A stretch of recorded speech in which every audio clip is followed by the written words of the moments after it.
Hey everybody. Oh wait.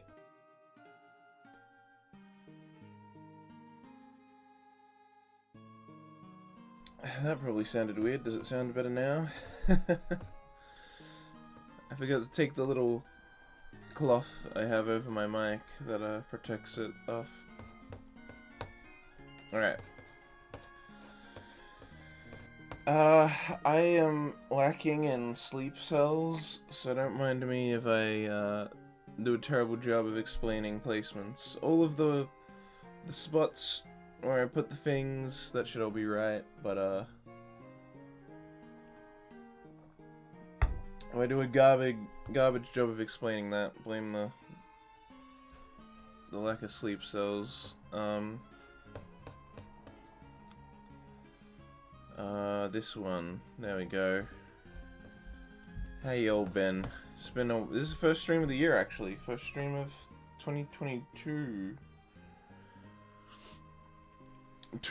I have two New Year's resolutions that are related to streaming. So I guess I'll just say I'm on stream for the sake of it. One is to stream more than last year. Should be easy. I streamed 63 times last year.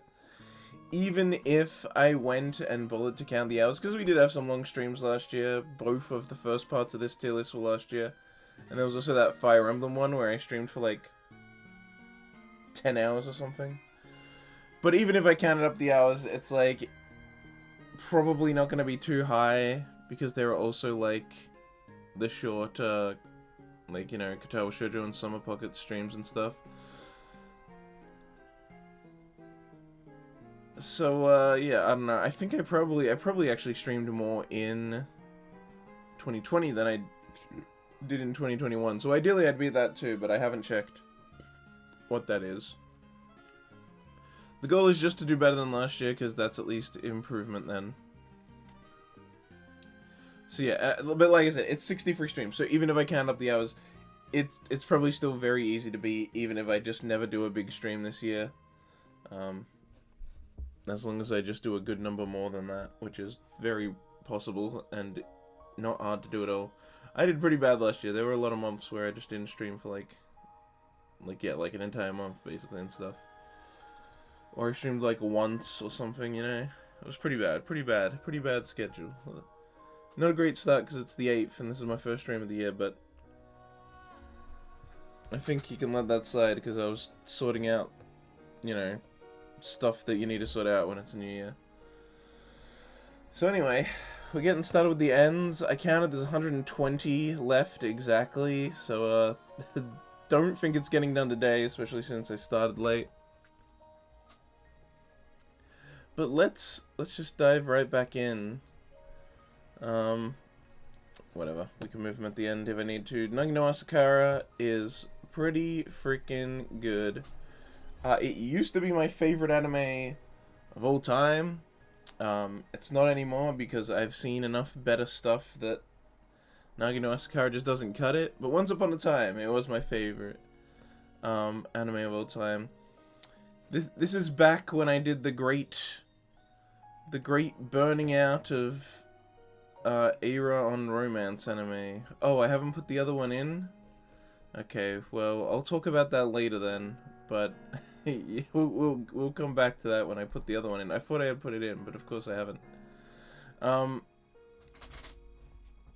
yeah, Nagi no Asakara is pretty good. It's one of those, like, I guess people call them love hexagon shows, where, like, you know, you start out with a simple love triangle, and then as time goes on, it becomes more and more complex. As everyone likes someone fucking different, and there's, like, no situation where the same freaking people like each other until, like, near the end. But, Nagi no Asakara's main thing, I don't know, I mean, it's got good animation, it's got cool designs, it's got a really interesting concept that is executed on pretty interestingly. I love its sound design, because there's a lot of moments where the characters are underwater, because there's fish people. They look like any other people, but they just have Enna on their skin that protects them so that they can breathe and live underwater. And then they need to replenish that with salt water periodically. They can't just be on land forever if they're like that. And then racial tensions. So, you know, able to make a show about racism without having to actually include any black people. Great. Thank you for that. Obviously, I'm saying, yeah, not the best, but, you know, whatever. It's a thing. But it's a good show. It is a good show. Mainly for the romance elements. And, yeah, it has really... And its world. Its world is pretty interesting. And like I said, great sound design. From when they're underwater, they do a lot of really cool stuff with the fact that they're, like, got water all around them and the way that water plays with sound and stuff. It's just, I don't know. It's cool. And then the time skip in it is really neat as well. There's a time skip in the middle, and the way that that affects, like, all the characters and, like, everyone, and, like, the way it changes up. Like it literally is a mid-series shake-up. It changes the entire fucking context of, like, everything that happened before and everything that happens going forward. It's really good. It's really good. Basically, after the time skip, half the characters don't age, and the other half do, and so, yeah, that's, you can imagine how that fucks with, like, everything, especially in a love hexagon situation. It's like, oh, well, now it'd be kind of weird if she likes him. I mean, the guy's a teenager now, and she's been aging up for the 4 years while he was in fucking hibernation, so... And yeah, but no, Nagino Asako is a really good romance. As I said, you know, it used to be one of my favorite anime of all time. Not anymore, obviously, but yeah. Once upon a time. Nanana's Buried Treasure.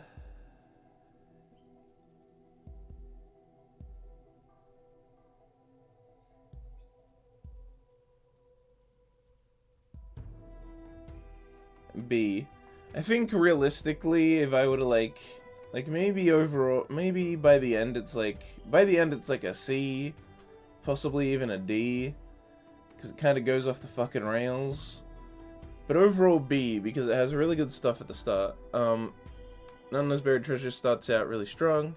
It's really good. Cute ghost girl who plays Phantasy Star Online 2. And main character lets her dislocate his shoulder so that he can cop a feel. Because she like has him in like a stance with his fucking arm, and he realizes that if he lets her break his arm, he'll be able to cop one. So he lets her break his arm so that he can. You know, high quality shit basically. But yeah, it's just, I don't know, it's nice, it has interesting ideas, the titular buried treasure of Nanana they're quite interesting. There's a bunch of them, they're basically all these different items, like, you do different things, like, one makes it rain wherever you want, another are these boots that let you swim through shadows, which is what the main bad guy has. And yeah, and it's just a bunch of these, they go through these like labyrinths to get these wacky items, and there's a super smart Sherlock type of girl who always figures out how to get through the labyrinths, and they want these wacky items, and then by the end they have to fight a big bad who shows up because he's being a dick. Look, I can't remember the context of a lot of this stuff. It's been a long time since I watched it. I've watched it like 2 or 3 times, but it's been a long time. I think I actually have it on DVD, don't I? Yeah, there it is. It's on my shelf. Right in between Nagino Asakara and... Oh no, we gotta do a few more before we get to the next one that's on my shelf. But my shelf's in alphabetical order, so, I mean... Nagino Asakara and Nanana's Buried Treasure there. I got those 2. Next one's not this fucking shit, though. Anyway, speaking of ghosts, do you like ghost cooking? Because I do. But, everything for the booba, obviously. If you're not willing to give it all, do you really deserve it? No, but, oh my god, my throat.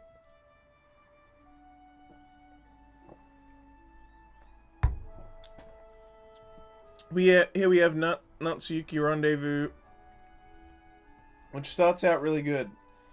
Main character you know, falls in love with a girl at a flower shop. Look at all the flowers in this cover. A lot of flowers.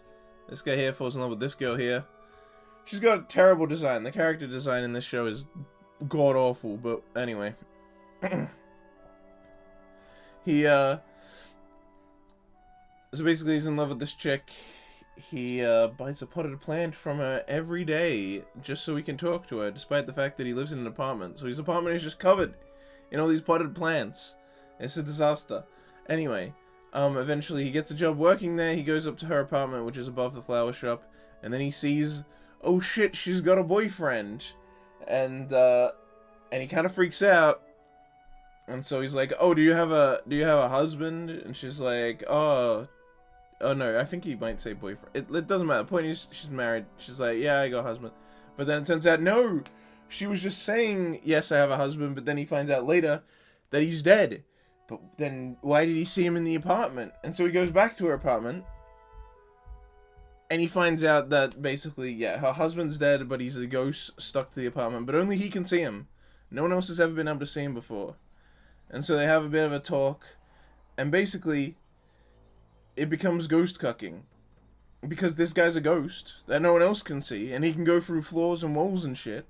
And so he's trying to stop this guy from basically cucking him by cucking him in response. So the ghost is trying to stop the guy from getting with his wife.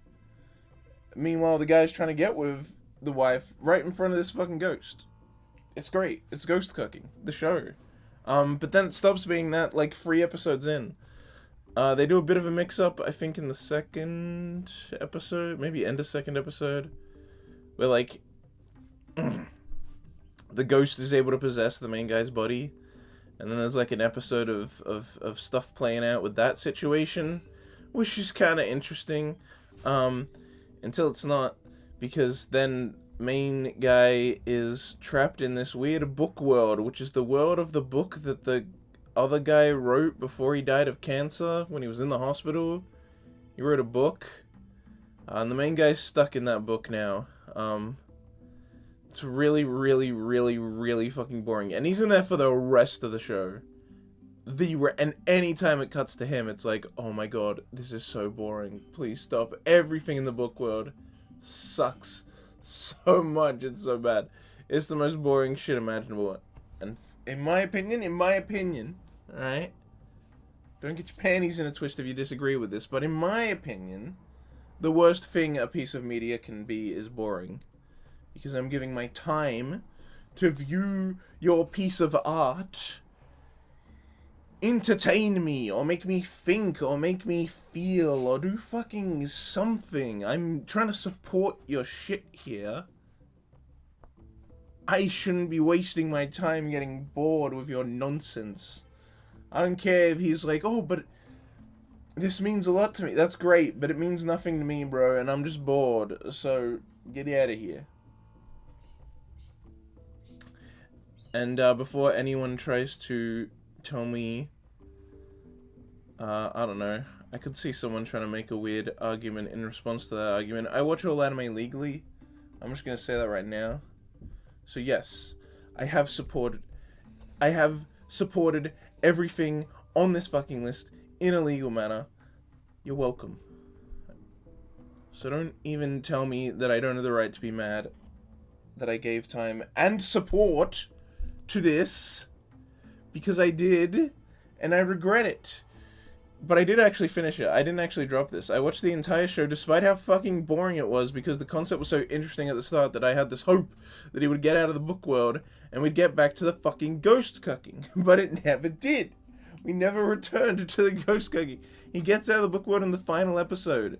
And so the whole time it's also old boyfriend over here in his body in the real world, and eventually the wife like realizes that that's what's going on. And they have a little goodbye. And he goes, and then he's gone, and main dude gets his body back. That's the whole fucking thing. Great. What a boring piece of shit. They should have just stuck with ghost cuck. If the whole show had just been that, and it had just been these two guys trying to fuck each other over, while also trying to fuck the wife, Like, oh, there was so much they could have done with that. There is one great scene. The best scene is when main dude bro is on top of the girl, like, you know, like he's, you know, got his hands down on the floor. He's on top of her. They're shirted. They're in the living room. It's fine. But you know, he's on top of her, and then dude bro Ghost here comes right in between them. He's just like levitating, like, you know, because he's a ghost. He just floats and he's like through the floor slightly, but he's just in between them, and so he's just staring at the guy's face. And so when the guy's looking down, you know, he's looking at the girl technically, and the girl sees his face, but the boyfriend's right in the fucking middle, so the guy can't actually see the girl. He just sees the fucking dead boyfriend's face in front of him, and he's just there. And so he doesn't end up making a move. He's like, oh, he gets off her, and he's like, oh yeah, sorry about that. Hey, you alright? Like, it's great. And then at one point he even starts to poltergeist, because he starts to be able to like make a room shake, or like pick things up and throw them at the guy. And so it's like, ooh, is he getting more powerful? What will he be able to pull off next to try and stop these two? But then Book World happens and it all falls apart. It was so interesting. Someone take the first few episodes of that show and make it a full show. I need my ghost cucking now. Anyway, new game. I'm tempted to give this an S.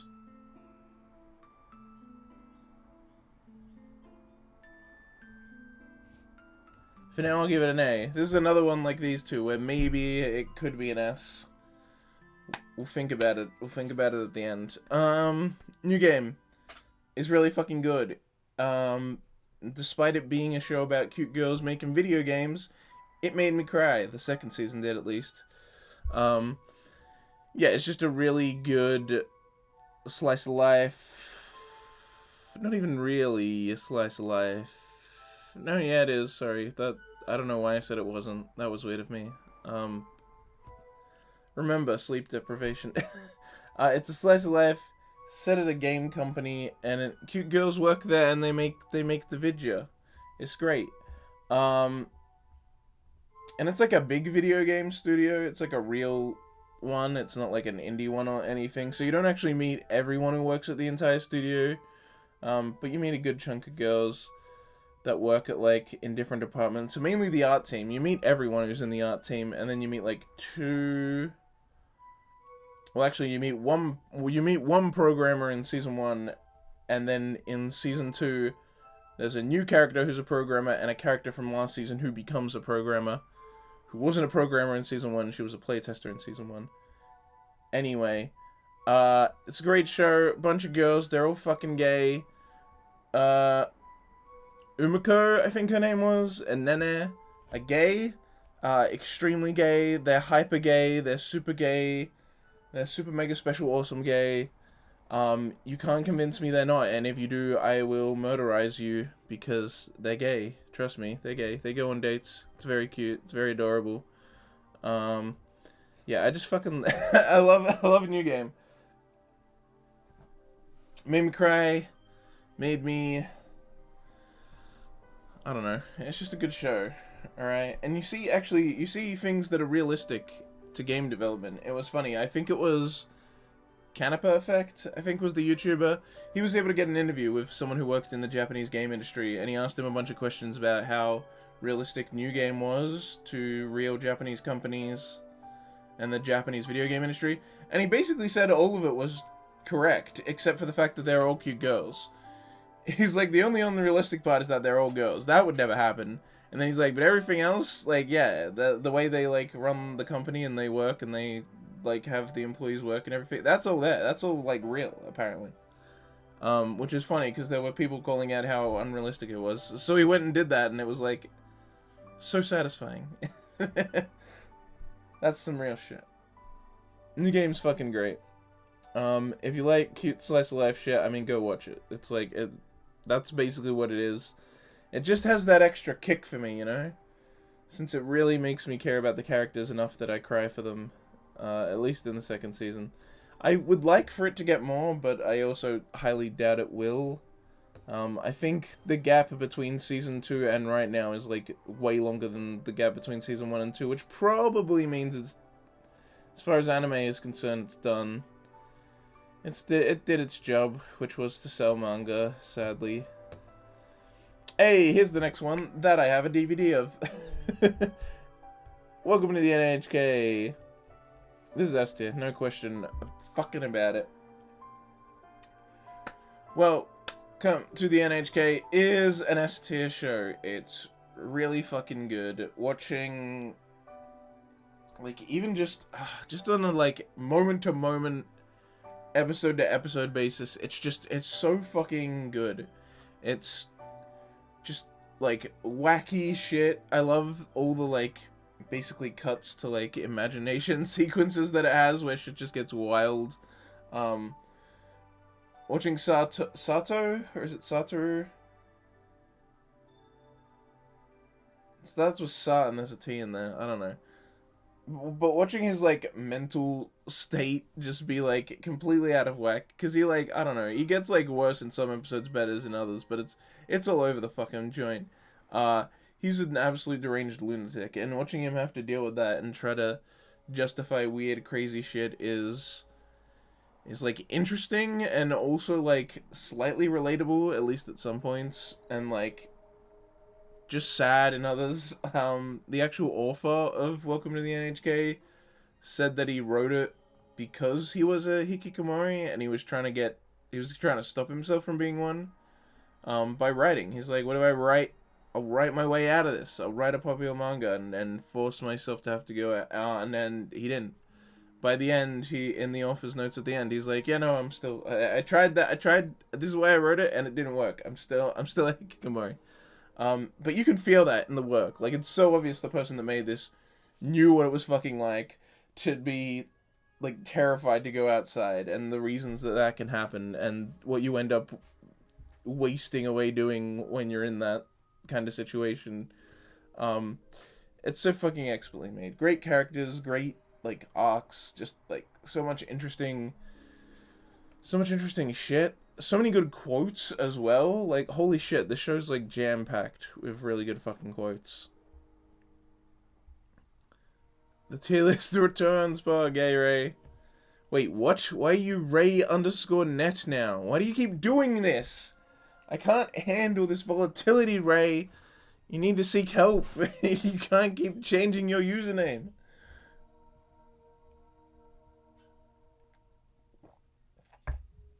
First it's stealthy thinking, then it's Reimu, but then it's Reimu spelled differently, but then it's Ray 7, but then it's Reimu again. I think it was also No Sag at one point.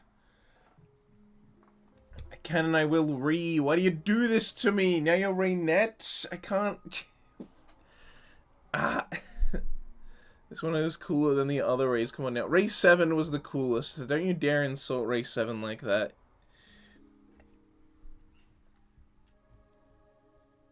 He was a valiant man. Do I need to, like... This music's really quiet. Let's pump the juice on that a bit. Yeah, it's just too quiet. Go to the next scene.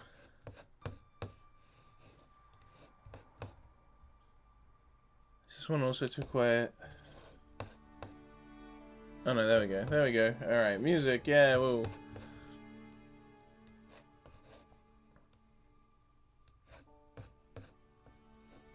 Okay, it's kind of quiet, but whatever. There we go. Yeah, it comes in. It comes and goes. Don't worry about it. But yeah, fuck you, Ray. You can't do this to me. What was I even talking about? Right, NHK. Yeah, it's fucking great. Go watch it. Like, honestly, it's like it's fucking best. And then another one that I have the DVD of. This is next on the thing, but that's all for ends. This is all the end. That's all I have for ends. Nichijou, which is another S tier. Whoa, okay. You're getting a little rowdy there, kid. I'm gonna... Yeah, that'll work. No, that's too quiet for your guys' end. Let's just... Okay, there we go. God, this music's so fucking quiet. But then super fucking loud, what the heck. Nichijou's a great comedy. I mean, anyone who's seen it, I think, mostly agrees. There's probably people that hate it, but... Nichijou is just so inventive and fun with its animation. It's like one of the few shows where the punchline can be the animation. Like they like the punchline can just be that the animation gets like super over the top and something like insane happens. It's all animated, and it's like that's shit more comedy anime needs to do. It's an anime. Take advantage of the medium and do some wild fucking shit with it. And Ichijo does a bunch of wild shit. It's just an absurdist comedy that's like off the fucking walls. So much shit just happens that makes no fucking sense.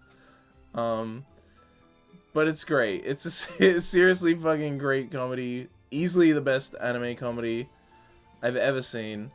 And I still rewatch it fairly regularly. And that's the other thing. You know, a comedy's good when it holds up, even on rewatches. Because, like, yeah, a gag will come up, and, you know, as it starts, I'm like, oh, it's this one. Like, I recognize it. I realize what's gonna happen. But then I still fucking laugh, because it's funny. Like, no matter how many times I watch it, even though I'm like, oh, okay, now this one's gonna happen, like, I still laugh when I see it. And then there's also so many tiny details that, like, you forget, and then you notice. Either you notice again, or you notice for the first time, even after multiple rewatches, because this thing's, like, just so dense with details and things going on. Nichijo's great, and Nichijou Season 2 will never happen, but I can pretend that I think it will actually happen one day and hold out hope, but I know in reality that it'll never happen. You could actually... You can murder me if a Season 2 comes out, because if it does, I'll be very surprised. Let me watch it first, then murder me, actually. That's what we'll do. But yeah, I highly doubt there'll ever be Season 2. But hey, I could be wrong. But at least I'll watch it and then die happy if it does come out, so whatever. Nisokoi. Nisokoi. What are we gonna do with you, Nisokoi? You absolute mess of a show.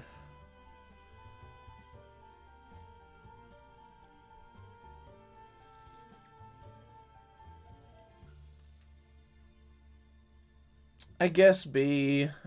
Is it B though? I'll put it in B for now. The problem is I have fond memories of watching Nisokoi, which are kind of like external factors from the show itself, but I can't detach my viewing experience from those memories, obviously, which kind of bumps it up. It also has good, I mean, it's got good character designs, it's got pretty good animation, you know, I mean, it's got cute girls. What could the problem be? By the way, hang on, I got it over here. Nisokoi. I need to check the chick's name so that I can tell you all who best girl is.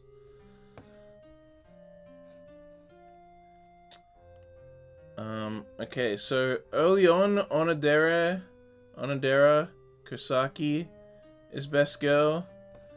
But then after a sister is introduced, she becomes best girl. Hey yeah, Haru Onodera, Sakurai Ayane, get fucked Kana Hanazawa. Hey, the sister's the best one. She's barely a fucking character, and she only shows up in Season 2, and she's totally contrived, and it makes no sense for her to exist. But she's the best one. Get fucked.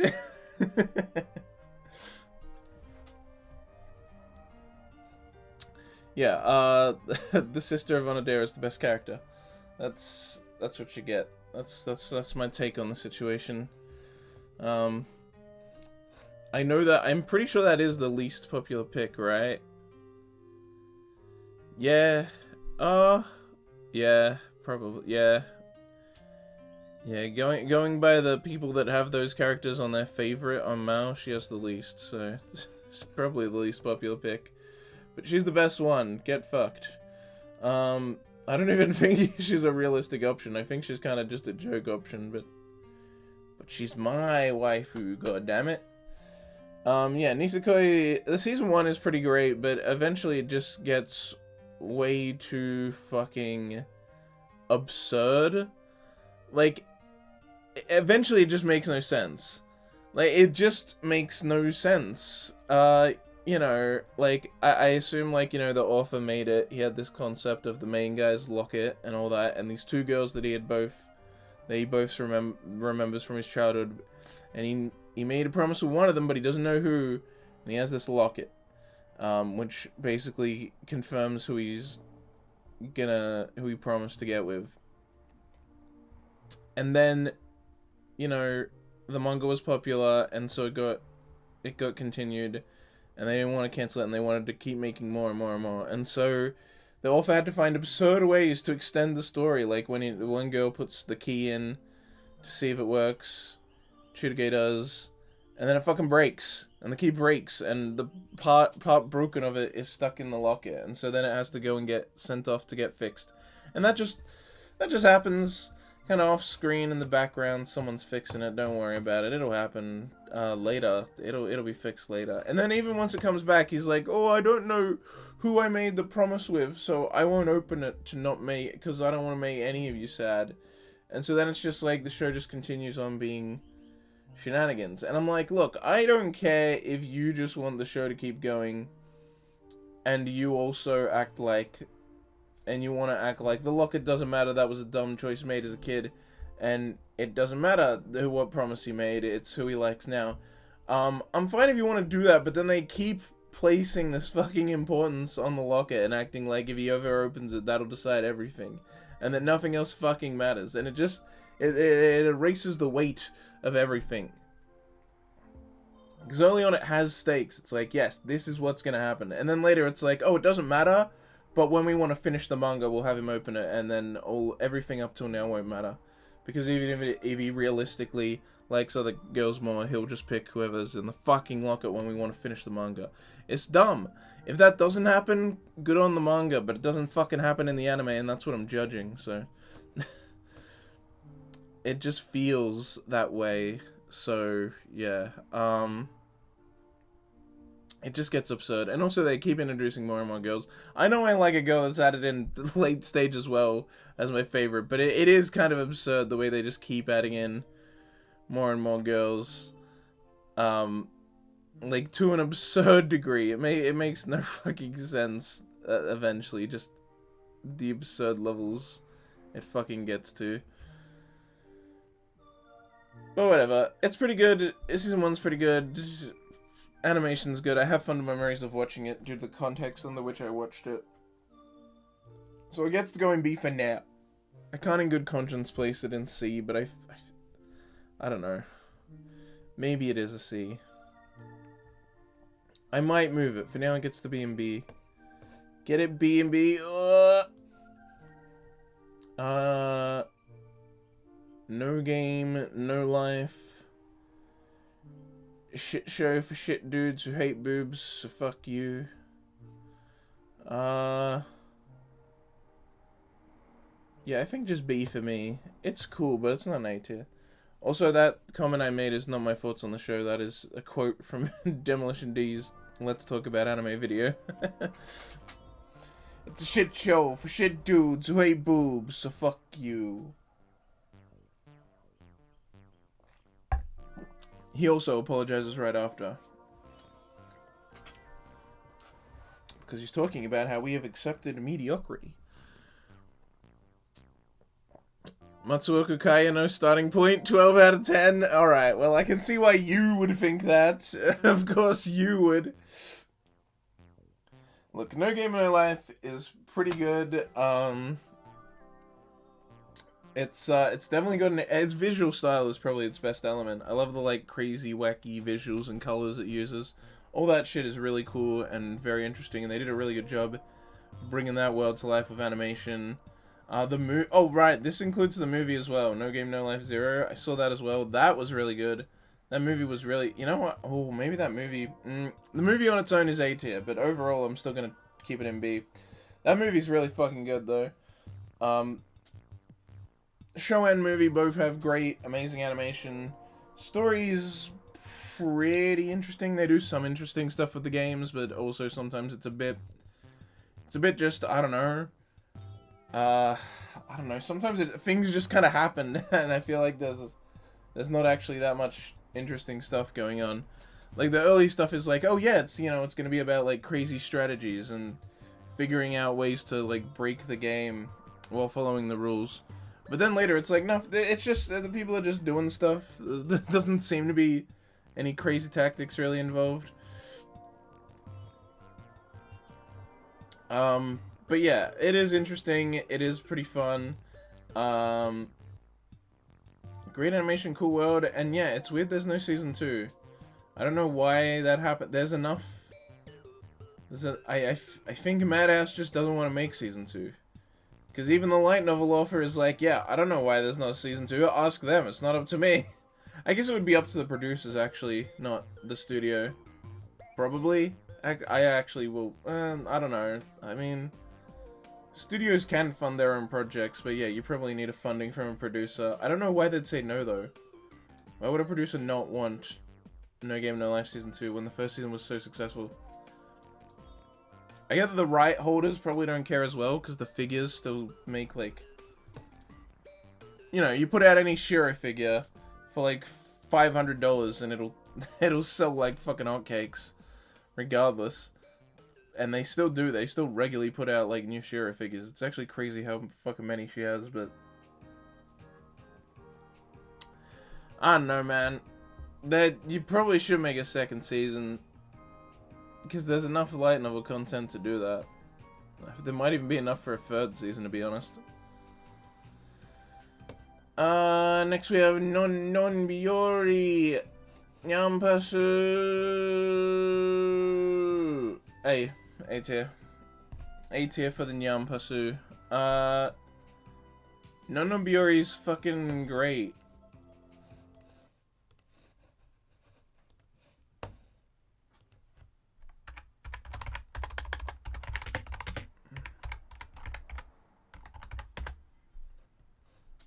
Finally, real music. Fuck you, you're not real music. Finally, real music.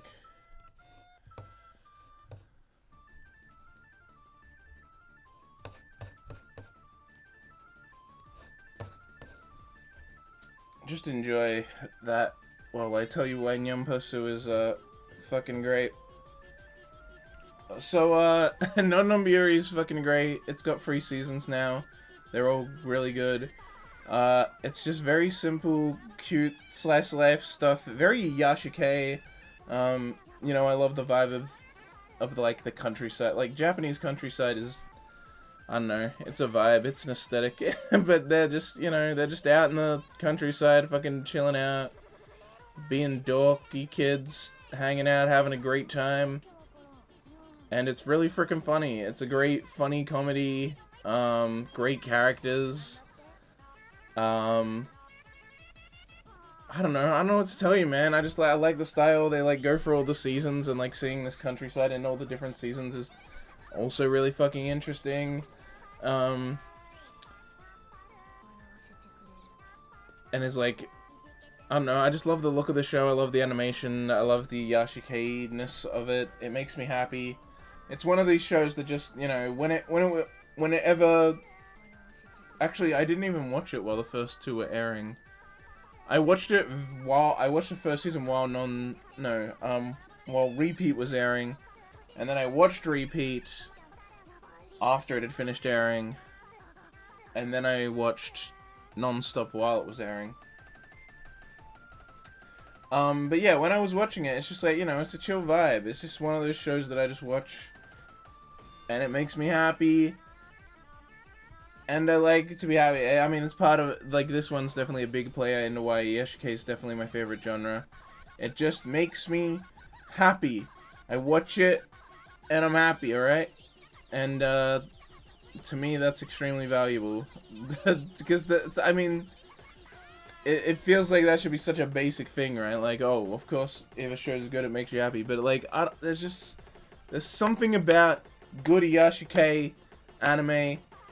Holy shit, thank you, Yumizu, for the follow. I thought you already had followed me. I guess not, but thank you for following me now. I now have 60 followers, I think. 60 or 61 followers. That's pretty fucking cool. Hopefully I get affiliate soon. Sorry, you don't need to apologize. That's my mistake for just thinking you were. I don't mind. Alright, let's get rid of that now. That was a fun, dumb thing to do for a bit. Alright, so, yeah. But the thing I was saying, like, good Iyashikei, there's just something about it. The kind of happiness it makes me feel is just, I don't know. It's something a lot of shows can't do. I just enjoy it, you know? My feelings for it are very uncomplicated.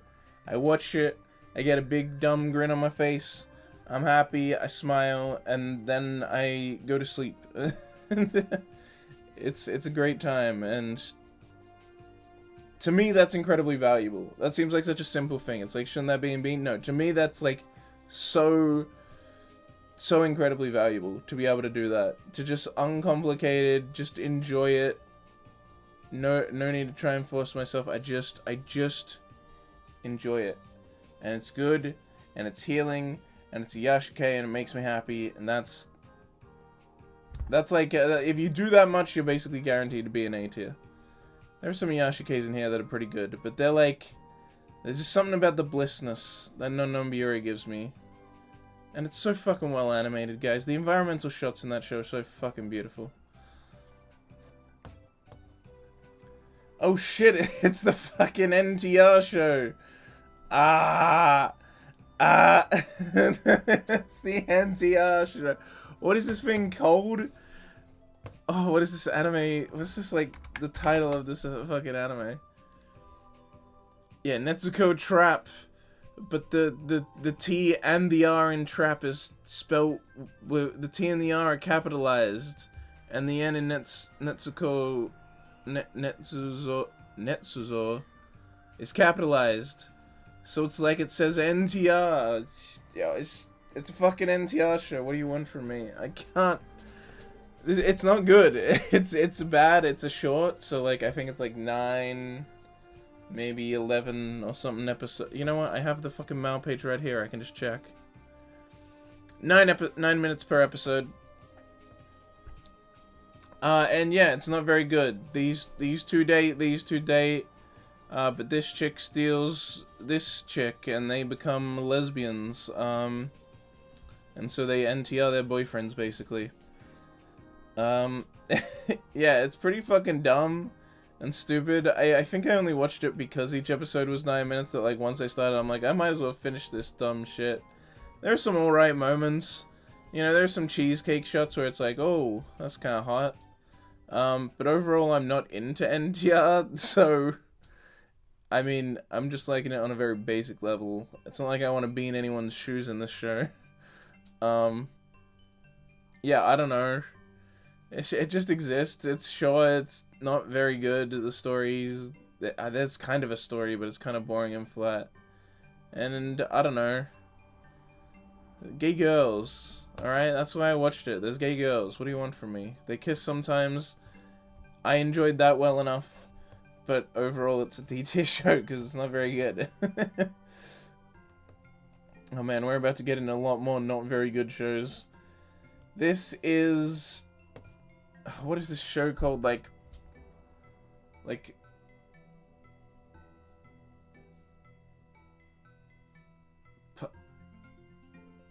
Nerupata or something? I can't fucking remember. I don't know, something like that. It's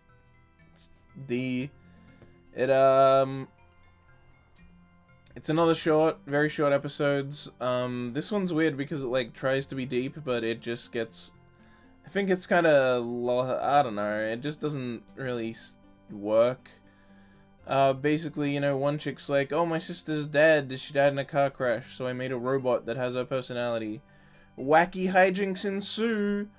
And then there's one episode where, like, a girl shows up who's, like, a real girl, and she's, like, hangs out and becomes friends with the main girl. But then when she leaves, you see that even in the crowd shot, everyone else is, like, these weird white background character people.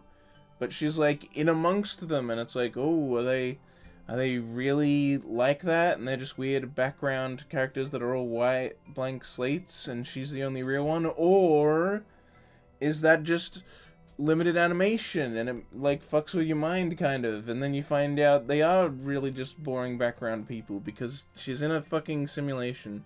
It turns out she was actually hit by the car, not her sister, and she's currently in a coma, and her sister constructed an entire digital world for her to live in while she's in her coma. The show does indeed gloss over this and not explain how any of that's possible, or how this girl knew how to make that, or how the girl's brain is active enough that she can live in the virtual world despite being in a coma. It's very strange. She wakes up from the coma, roll credits. It's a very weird show. No Peta? No Peta? Is that it? I think I got it. I think it's No Peta.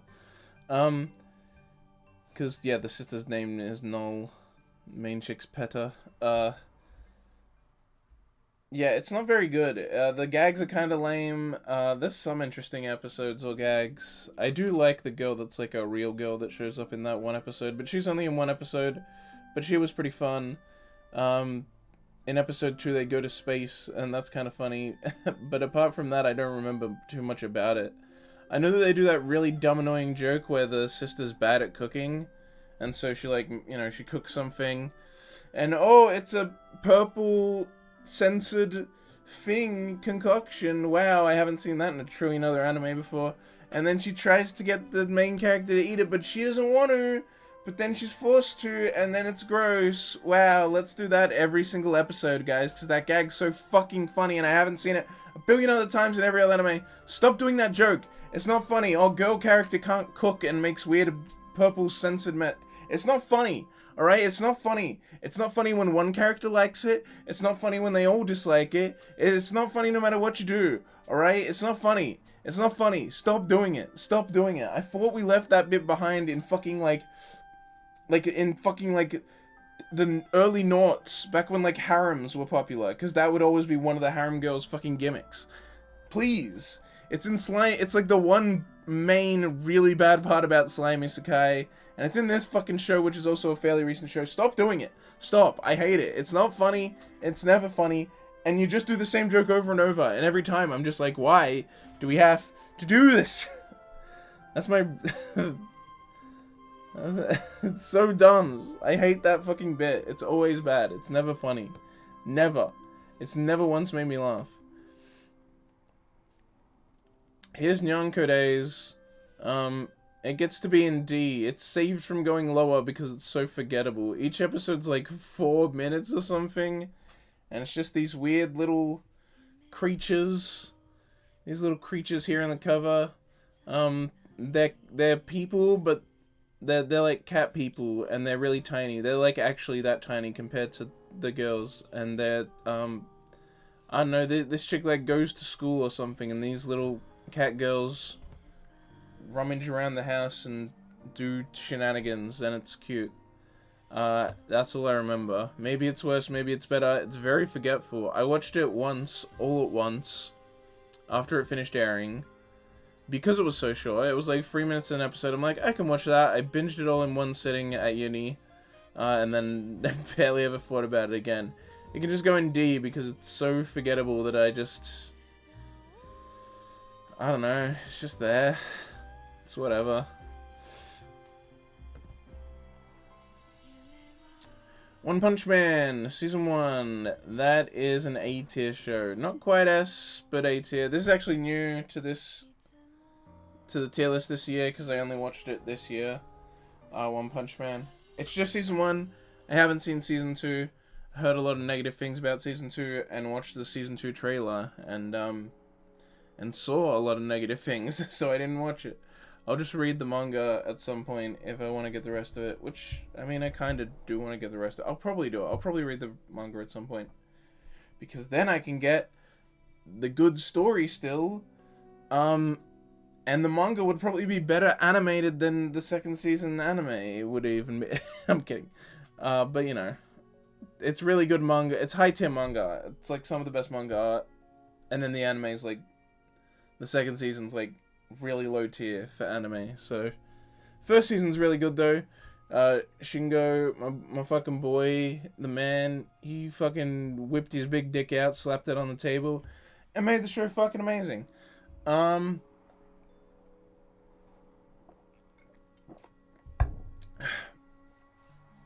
Easily my second favorite director in anime. And probably period, because I don't really care about directors outside of anime, to be honest. Yeah, One Punch Man's fucking great. I mean, I don't think that's a controversial take. Everyone kind of knows that the first season of One Punch Man is really fucking good. Animation's off the fucking charts. The character's great. Story is really cool and interesting. Sets up a lot of good world building stuff, which of course is why I'm interested in reading the rest of the manga. You know, there's a lot of setup stuff that I'm just like, man, they really set up some good shit here. I mean, it's like it's very one, you know, if you kind of know the way that Mob Psycho sets up stuff and then pays them off. There's a lot of that going on in One Punch Man too. You know, it's very much him, very his style of storytelling. It's really good. It's really funny. It's very enjoyable. Yeah, I like it. Go watch it. Also, yeah, I just realized we're on O now.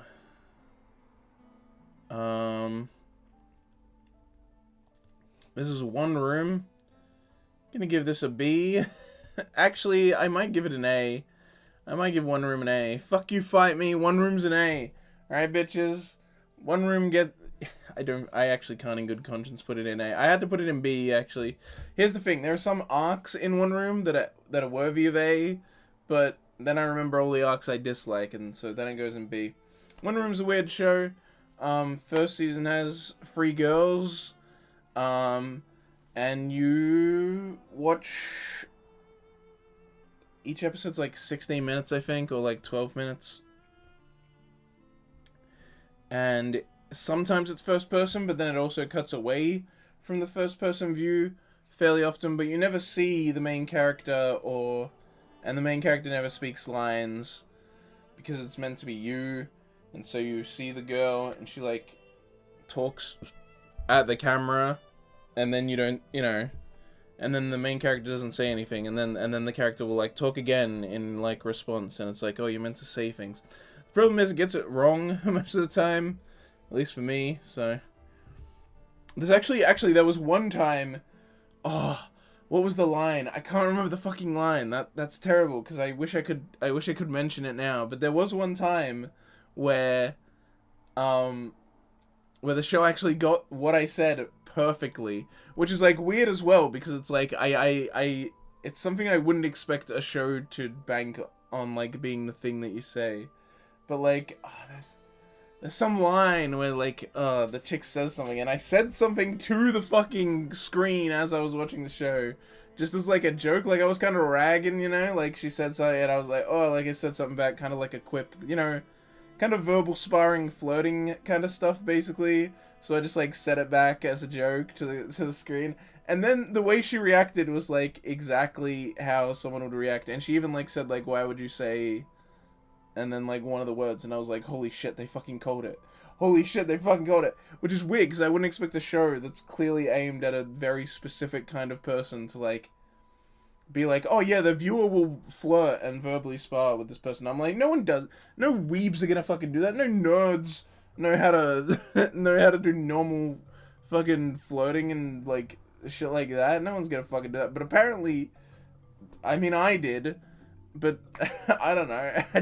It fucking threw me off. I'm like, I never thought a show like this would make a call like that. But hey, it paid off at least for me in that one instance because it freaked me the fuck out. It's actually an anime about the future of streaming where chat is dead and we're all obsessed with fake lives with e-girls. Look, I'd be down for that future. Actually, speaking of the future, I have a game theory. I have a theory about One Room that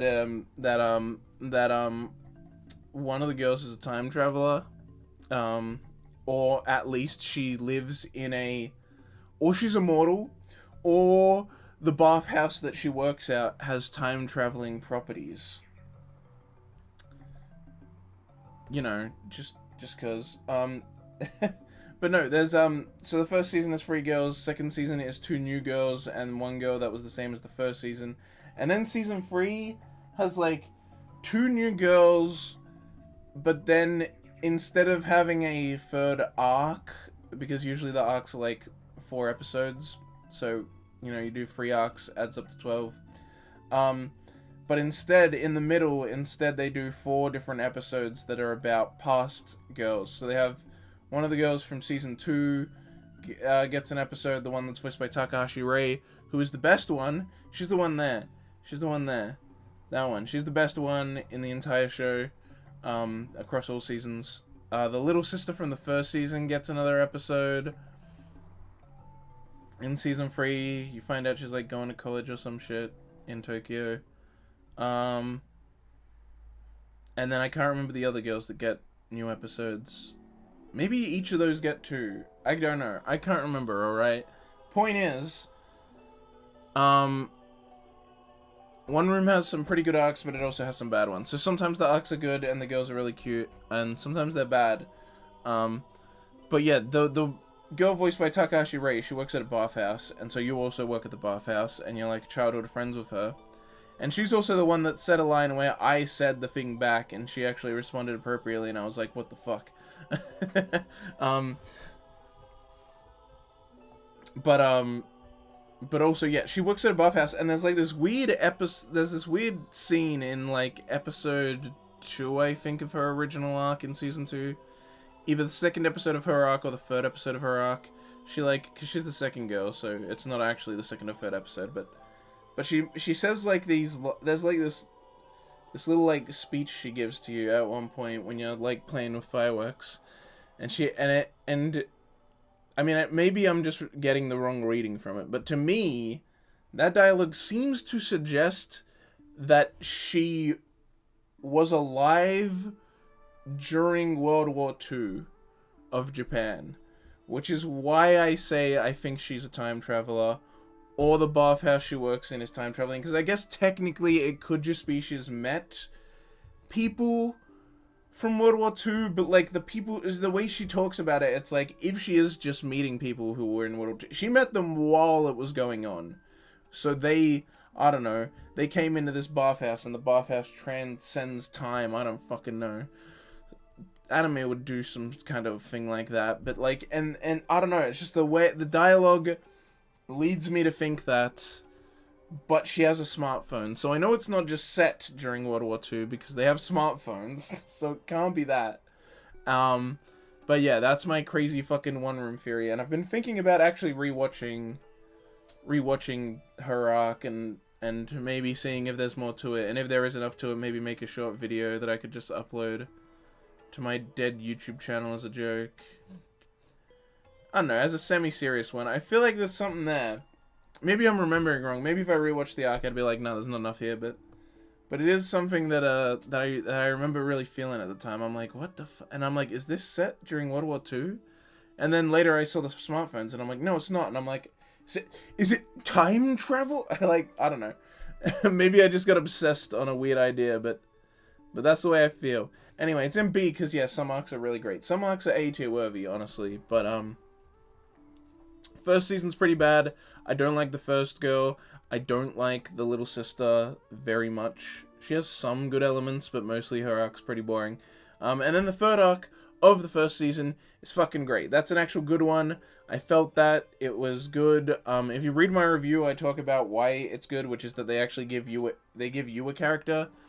The problem is it doesn't work. Doing the whole self-insert thing way too hard doesn't work, because then you just have a bland slate. It's like, maybe it's just me, because I personally don't do the whole relate to the main character thing. You know, if the main character's a piece of shit, or a terrible person, or has a big flaw that I don't have, I'm not like, ugh, how can I relate to them? This show bad because I can't relate to anyone. No self-insert for me? What? No, I'm just like, oh yeah, I'm just watching a show. I don't need to relate to anyone. You know, it can just... It's nice if you find a character you relate to, sure, but yeah, I don't know why people get so like, but the protagonist is really bad and annoying, and I'm like, yeah? There are plenty of characters in show that are bad and annoying, and it's like, yeah, but it's the protagonist, and I'm like, why does that, what, What's the problem? And they're like, well, I can't relate to that protagonist. It's like, why does that matter? Why do you have to do that? Why is so many people hung up on that idea? Anyway, but the point is, because I don't do that, and I almost never do that with shows, it's hard for me to actually put myself in the show when it's meant to be a self-insert. Like, it's not how I watch media. So, in the third arc, they actually give the guy that you're meant to be a character. He has, like, a past that they talk about. He has a backstory. He has a job. He has hobbies. He has ambitions and stuff like that. And he actually has a bit of initiative and does stuff that I wouldn't do. And that makes it better. That makes it more enjoyable to watch. Because it's more so I'm just watching it with a POV perspective, but I'm not meant to be the guy. Like, that's how I watch media. So even though it's POV perspective, I never think I'm the guy. And even though I did respond to the screen that one time. But, like, it works so much better when the guy has an actual personality. Like, I like some of these girls. I wish they were just in a normal romance show instead of this weird thing. Second season fares better. The first arc's still bad because it's the same first girl from the first season. But the second and third girl are both pretty good in the second season. The first girl in the third season is really good, really cute. I like her. There's some really good moments in that one. Kind of a shame that they give her huge titties, though. She's like a really cute girl, you know? Like, she's really cute, sweet, innocent, but then they also give her huge tits. And I'm like, why do you do that? It just clashes so big with the personality. I get it. People like big boobs. But, like, giving just massive, huge fucking tits to, like, this cute, innocent girl is, like, really, really weird. It clashes with the design, because they do, like, fan service shots of it. And I'm like, isn't the appeal of this character meant to be that she's, like, cute? Why are you doing, like, sexy fan service shots on the fucking one that's meant to be the cute one? It's weird. But, and then the third arc's bad in the third season. But the middle part, where they have a bunch of different... a bunch of different girls from past seasons. That's good, because they have her... I do remember the episodes with the sister actually being way better than the sister's original arc, so they improved that. I don't know, One Room's weird, but I kinda actually really like it, and I want to make a fucking theory video about it so that I can be the one guy online who's like the hyper One Room fan. That'd be a cool title to have, right? Just the fucking weirdo that's really obsessed with this dumb show that no one has any right to care about. I don't know. I just want to make it. I just want to make it because it's funny. If someone just sees that, like, if some random just sees, like, anime theory about One Room and time travel, they'd be like, what the fuck? And I'd be like, yeah.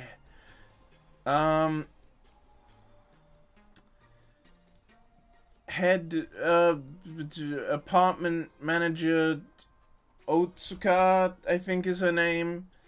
This is a really short comedy. Each episode's like 5 minutes or some shit. It's hyper fucking short. There's an OP for it as well. Shorts usually don't have OP, but this one does. It's like half a minute long. This is mostly a pretty forgettable anime. I don't even remember a single specific gag. I remember some shots of the OP because I watched the OP, you know, as many times as there are episodes. I can't even remember the title of it. I only watched it for the same reason I watched, where is it? Where's that one? This one here.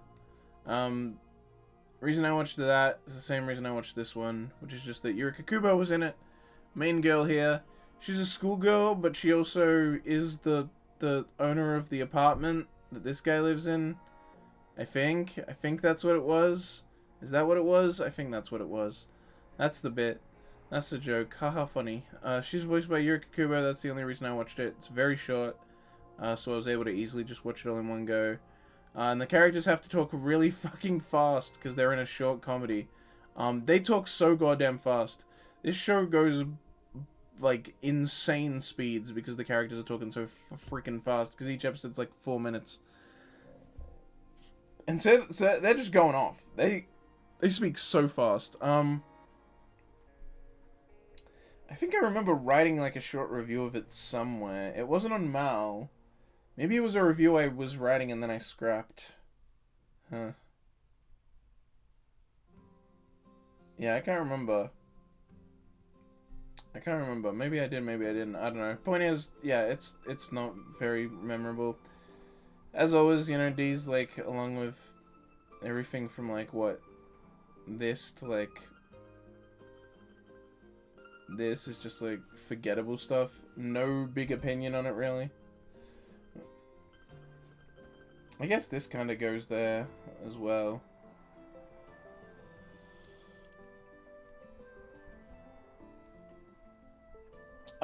But yeah, I don't know. It's just whatever. Don't worry about it. Orange. C. I liked Orange a lot more. There's a review of it on my mail, and I think I gave it like a 7, or maybe even an 8. Let me check actually. I did review it like right after I finished watching it, so I think I kind of had a bit of recency bias with it. Let's see, Orange. Yeah, I gave it a 7. Jeez. That is definitely not my thoughts on it now. You know, once I had a bit of a break from it, a bit of time away from it, I realized, hey, this show isn't that good. It starts out really good, it has an interesting concept, but as it goes on, it just gets worse and worse. It kind of loses its steam, it kind of stretches things out a bit too long. The relationships get a little too strained just for drama. It kind of starts to... People start to just act inconsistently because it just needs to extend it. At least that's how it feels. And eventually they explain the time travel, which, like, please don't do that unless you have a good idea or it's the entire focus of the show. They get letters in the mail from their future selves in Orange. That's, like, the gimmick. At the start, they all get letters. All the main characters get letters from their future self. Except for one of them. He doesn't, because he kills himself during the at the like end of the summer, and so all the letters like say like, hey, that guy he kills himself. He was our friend, and he kills himself at that summer that you're experiencing right now. So here's things that I know that I want you to do so that he doesn't do that. And some of them follow the advice, and some of them go against it. They're like, no, fuck older self me. I'm not gonna do what you want, and it's a whole thing. Anyway, and there's like a love triangle. You get it, whatever. And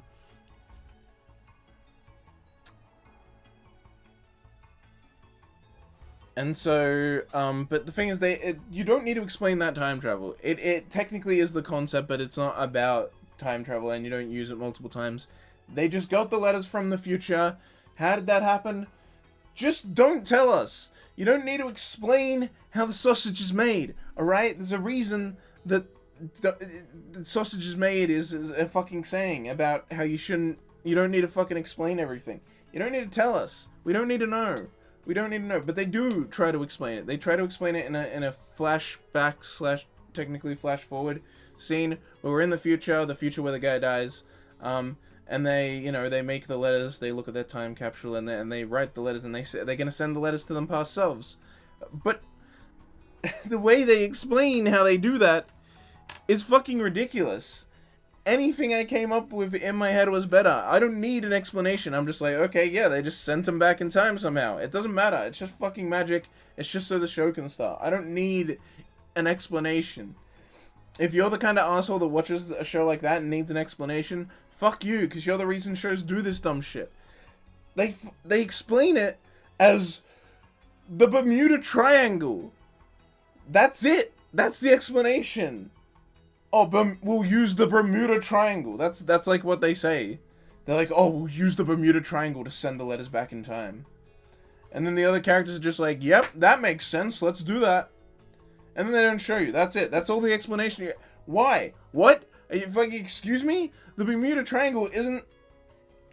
You know it's not a no-fly zone, right? Millions of planes go over it every day. Ships and everything. And half the fucking shit that's attributed to the Bermuda Triangle didn't even sink in the Bermuda Triangle. It was somewhere else. Point is... First of all, the Bermuda Triangle's dumb, so the fact that they'd even be like, yeah, you can send letters to the past from there via wormholes or something. They say, like, there's wormholes or black holes in the fucking Bermuda Triangle. It's so absurd. But it's like, the fact that you would even evoke it is like dumb. But then it's like, and also just like that's all you say. You're just like, yeah, the letters. We just put them in the Bermuda Triangle. What do you mean in the Bermuda Triangle? It's a big area. It's a huge fucking area between three different spots, between fucking Florida, Bermuda, and some other spot. Stop. It's so bad. It's so bad. But yeah, even outside of that, the show starts to fall apart towards the end and kind of lose me. The characters are alright. The characters are pretty good. The secondary boy, the boy that loses, he's pretty good. He's really good, actually. He's a really good character. Main girl is Kanohanazawa, so you get Kanohanazawa noises. That's pretty good. I think that's actually the most... Out of all the shows I've seen that have Kana Hanazawa, this one might be the one that has the most of her, like, noises. You know, where she just kind of, like, makes little gasps and noises all the time. I don't know why, but I feel like in this show it's the most prevalent. She's just doing her thing. Kana Hanazawa doing her Kana Hanazawa thing. Oh shit, it's the show that betrayed me! It lied to me! How dare you? I want to put it in F. You know what? Fuck it. It's an F. It lied to me. I hate this show. How dare it do this to me? How dare you do this to me, you motherfucker? So this is Matsuoka Meme Variety Hour.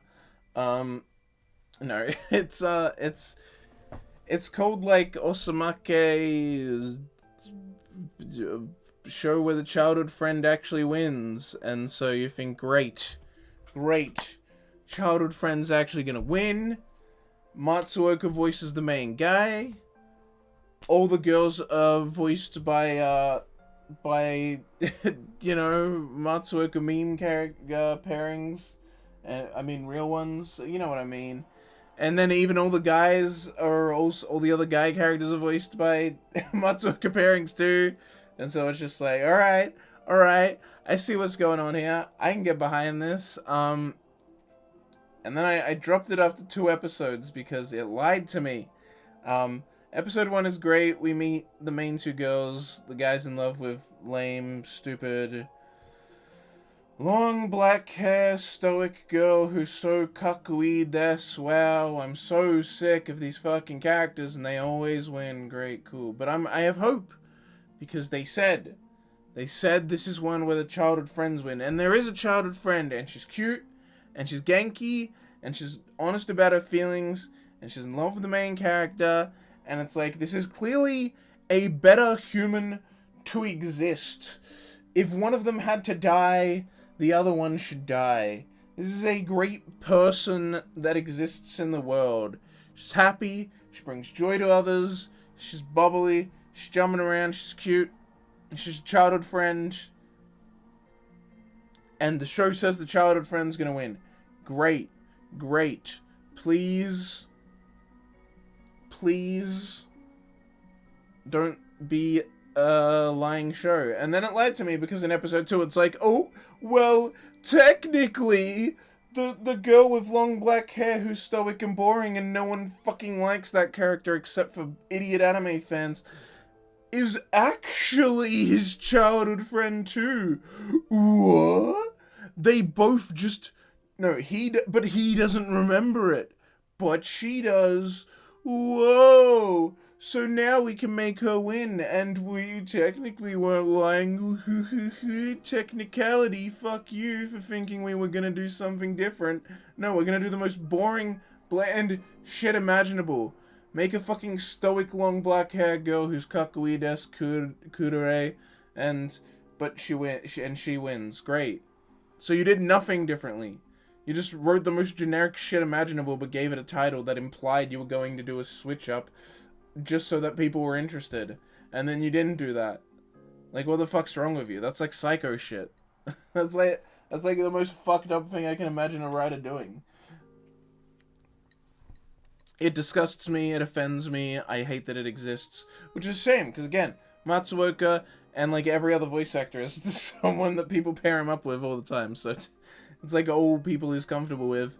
And And then they introduce, apparently later down the line, they introduce another character who's also his childhood friend. So, whoa, now he can get with anyone. It's a harem. Ooh. But of course, the Kudere is going to win. The Kudere always wins. Also written by Sugar. Is it really? Is it actually? I didn't know that. Is that legit? Hold up.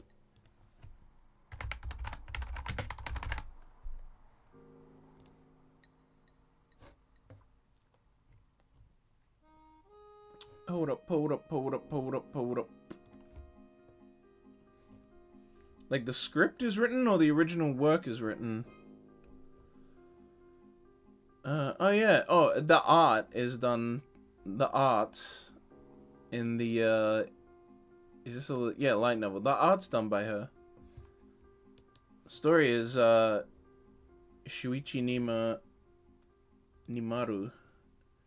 Shuichi Nimaru, who has done a few other things, but they all seem very unpopular compared to this.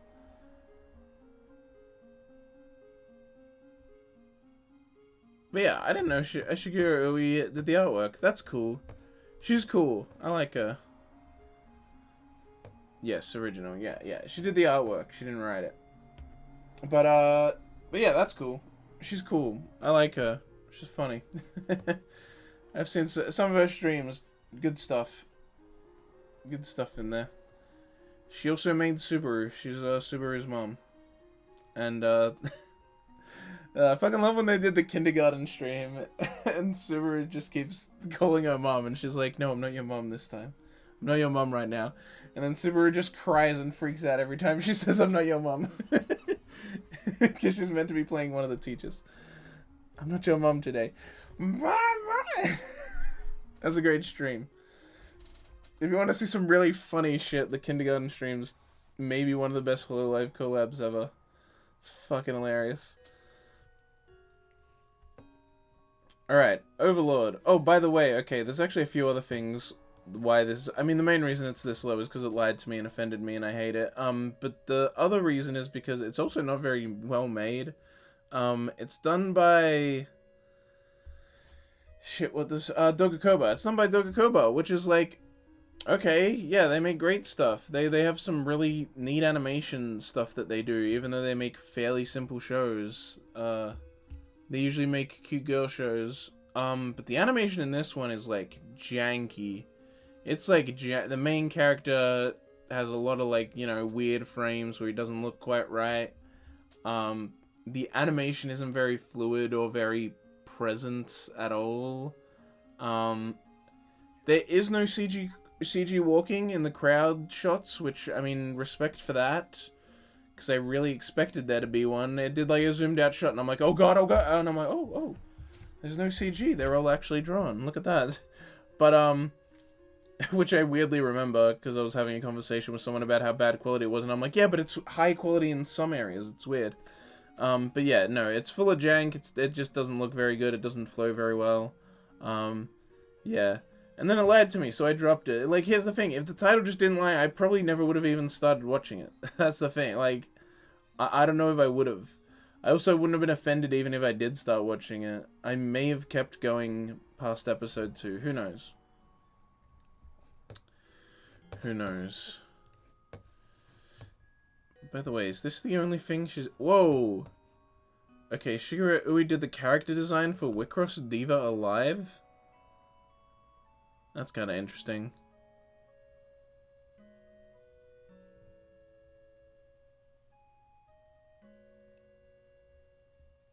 The comments are all just saying it's the only... her art's the only good thing about Osamake. That's funny.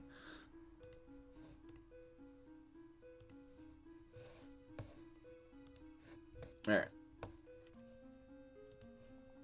Let's get back on track. That's very interesting, though. I had no idea she even worked, like, on light novels and in the industry and stuff like that. I guess it's, like, the only thing she's done, but... And character designs on Wicross.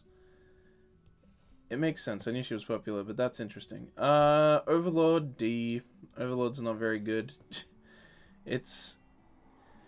lifeless. Lifeless is the best word to describe Overlord. It just is... It's just...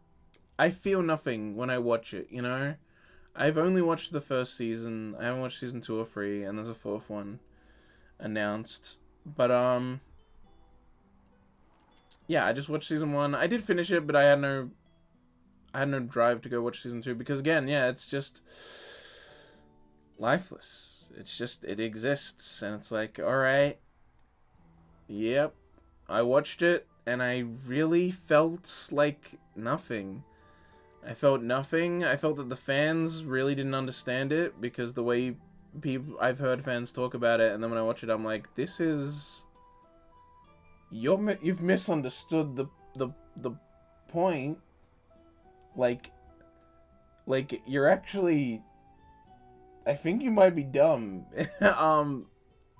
So, there you go. Everyone who likes it is dumb. That's my hot take. Overlord's bad. It's just lifeless. It's a lifeless fucking empty husk. I feel nothing when I watch it. I feel no drive. I feel no passion. I feel no artistry in it. It's just a thing that exists, and things happen, and it's like... I don't know how to describe that feeling, you know? It just feels lifeless when I watch it. It's like things just happen, and I'm like, I don't feel anything when I watch it. I'm just like, yep, that happened. But what's the point of this work? I don't get it. Is it just for the author to make money? Probably. Either that, or he's a really bad author that can't convey his fucking, like, the passion he has for this work. I don't get it. I don't get it. He must be passionate about it. He's written so fucking much. I don't feel it. It just feels so lifeless. I keep using that word, but I'm like trying to find a better way to describe it, but that's like all that comes to mind. That's like just the best way to describe it. So, I don't know. Don't worry about it. I want to eat your pancreas. This can be a B, maybe. I might move it down to a C. It's a no, B. No, wait, no, that's C. Yeah, B. Keep it in B. Keep it in B. Keep it in B. Yeah, it's all right. It's pretty good. It's a good movie. It's fairly short. Is it fairly short or is it long? I can't remember. I mean, it's just short because it's only a movie. It's not a series. I don't know what I'm saying. Reminder, I'm sleep deprived.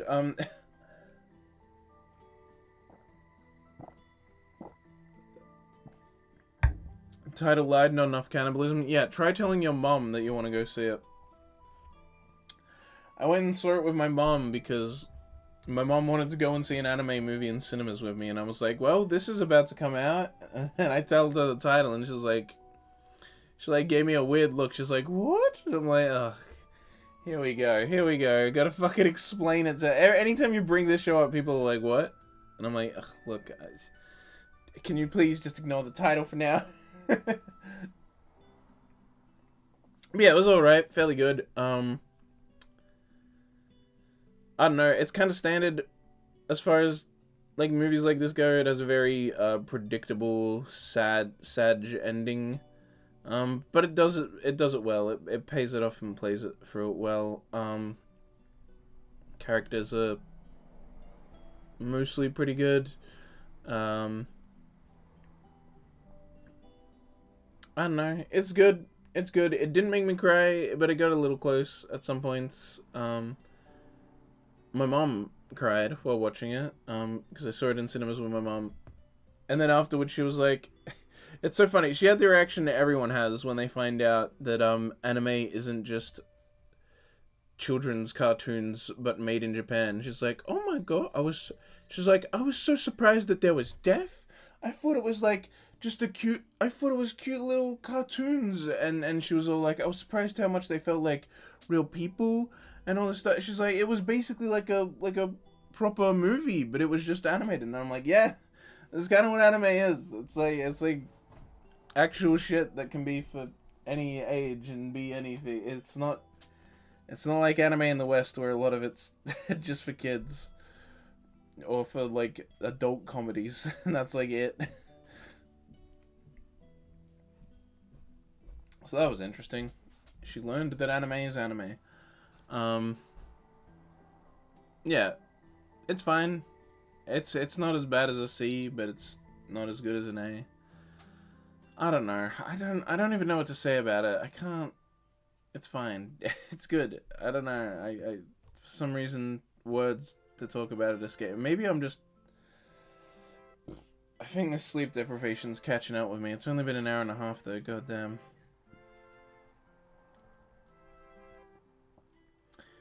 I knew I wasn't gonna make it through all of it, but I'd like to make it. Oh man, we got a lot of P's. There's a lot of P's. Do I want to make it through the P's? Let's try and make it through the P's.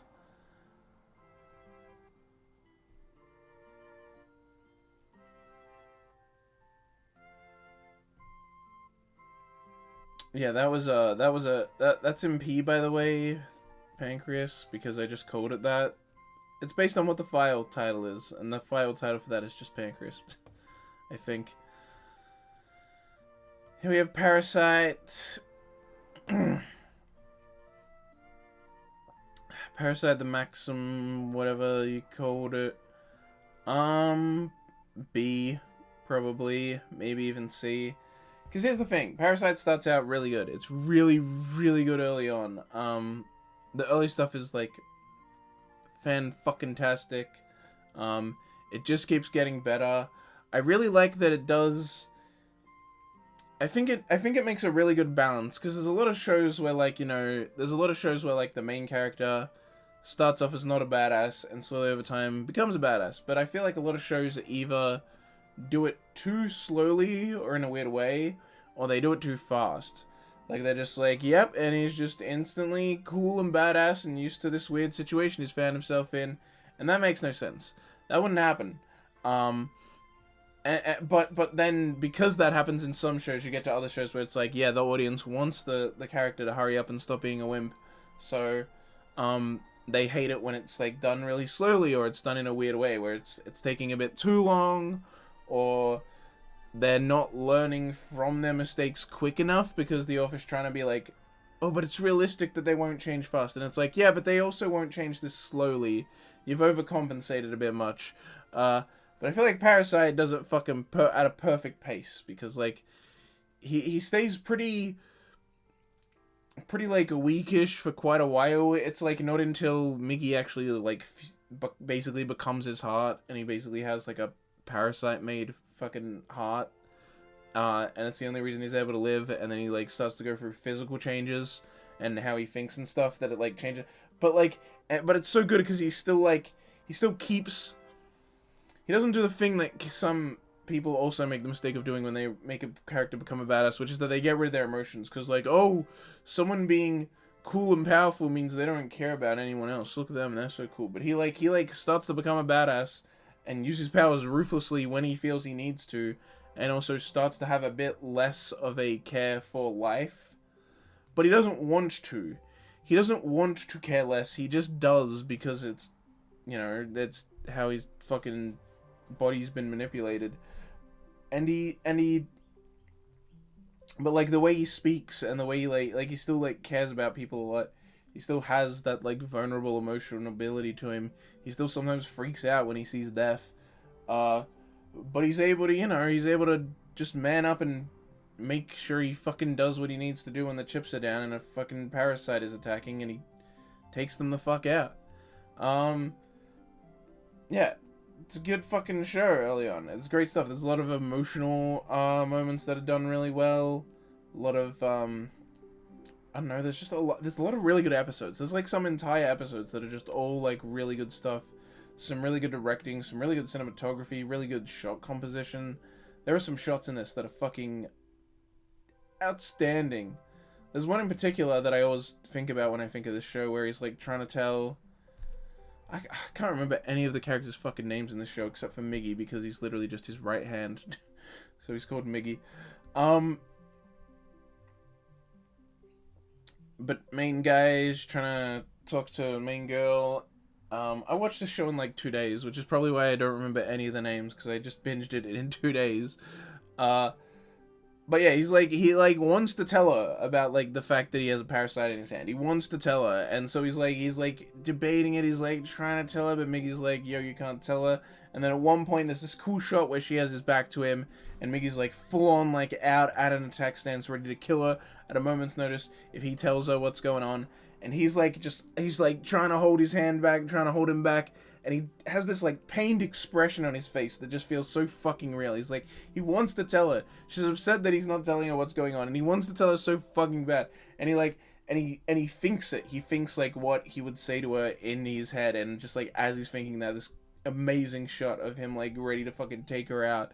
She's got his back to him and looks sad, and he has this oh, it's just so real. I'm just like, oh my god, I feel the fucking moment like so hard right now. It's so well done. It really pulls you in and keeps you in, which is again why I binged it in 2 days. But here's the thing, the ending sucks.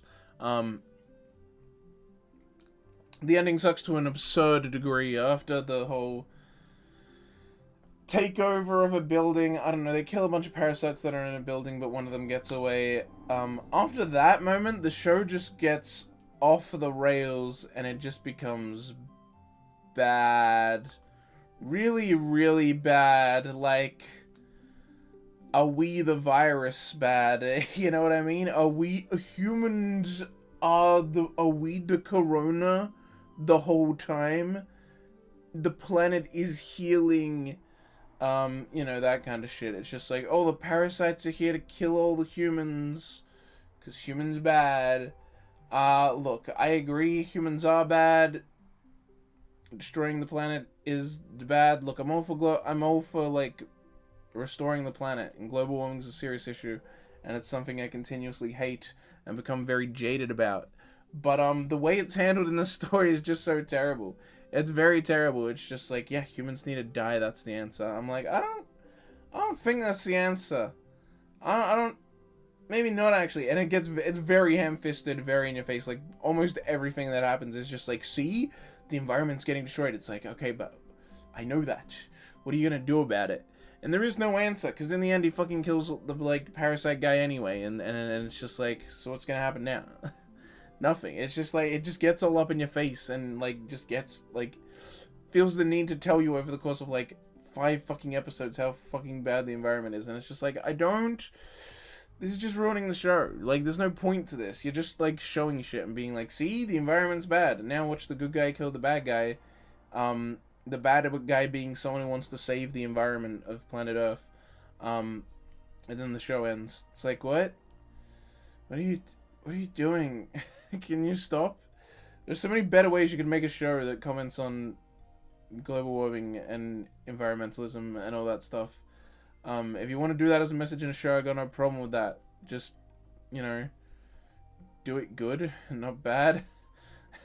then I won't have an issue with it. Parasite starts out really good, but the way it just gets all up in your face and lacks any subtlety or tact by the end just absolutely ruins it. But it still spends the majority of time being good. It spends more time being good than bad. So I'll allow it to be in B, because overall it's kind of like Horimiya, which I had similar issues with in terms of it started out good but then got bad. But again, more good than bad. So, you know, B. These guys can chill together. They can hang out. Parasite Inverted is pretty good. Probably a B. Yeah, it's alright. It's a little flat. Parasite Inverted is like one of the earliest anime I ever fucking watched. It's I think it might be the oldest anime DVD I have. I think it might be. I think it is. I think it's the first anime DVD I ever got. A friend recommended it. I saw it in a store. I had some cash. Had an interesting synopsis. You know, I read the synopsis and I was like, because, you know, a friend recommended it, but then I read the synopsis. I'm like, oh yeah, that's interesting, and then I got it. It's alright. It has some flaws. Like, it's kind of, like I said, flat. It doesn't... I don't think it has many moments that hit super hard. The villain is really bad. It is very one-dimensional, just like cackling evil man evil for basically no reason. He just bad. He bad man. Stop the bad man. But yeah, it has some interesting ideas. It has a pretty cool and interesting ending. Yeah, I mean, there's good stuff there. I'm putting it in B. It's just a little nothing, you know? Nothing really hits hard for it. Or really kicks it up and makes it super good for me. It's just kind of a... It's just kind of a fine movie. Yeah, it's like, it's an alright movie. Like a 6 or 7 movie. It's fine.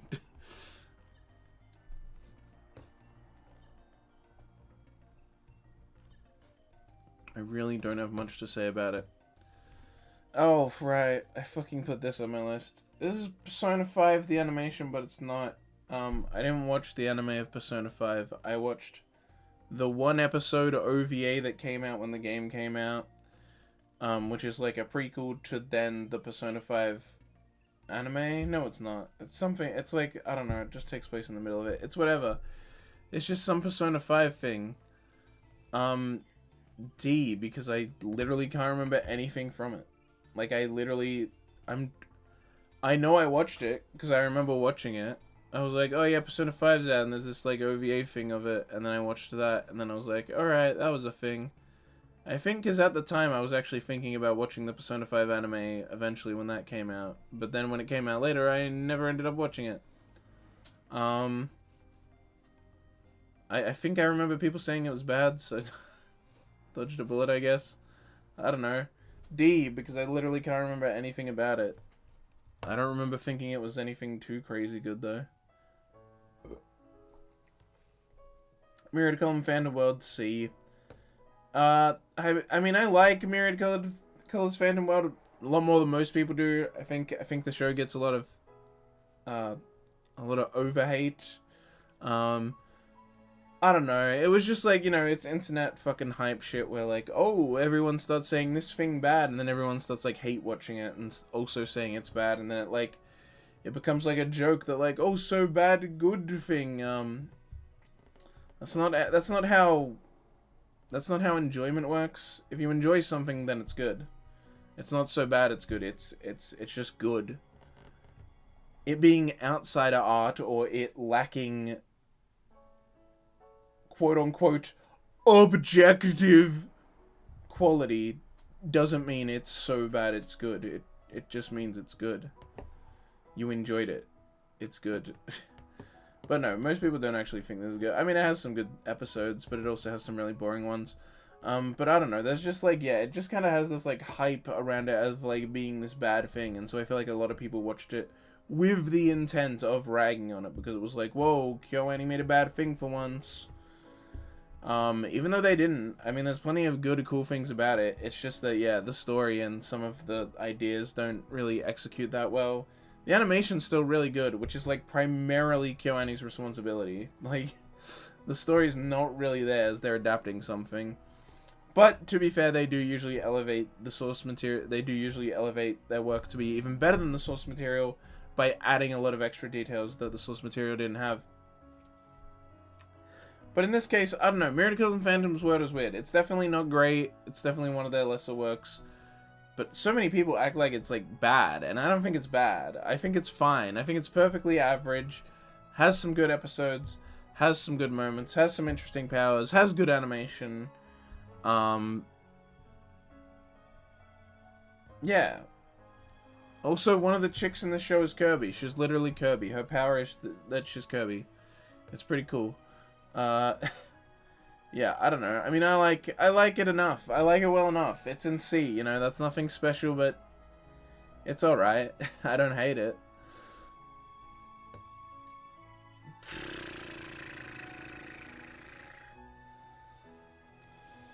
Put that in D.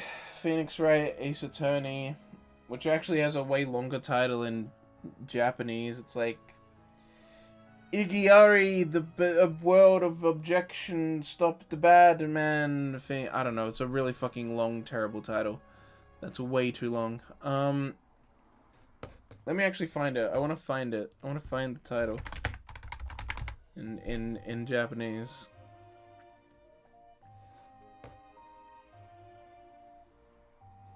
Yeah, Gakutan Saiban Sono Shinjitsu Igiari. It's like, Jesus Christ. Just call it. I don't know. Why do you need to add all that extra stuff? Just fucking. Just call it what it is.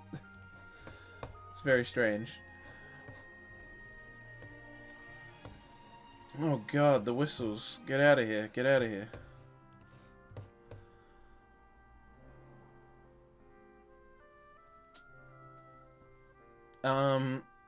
Yeah, and it honestly, I might even put it in a E.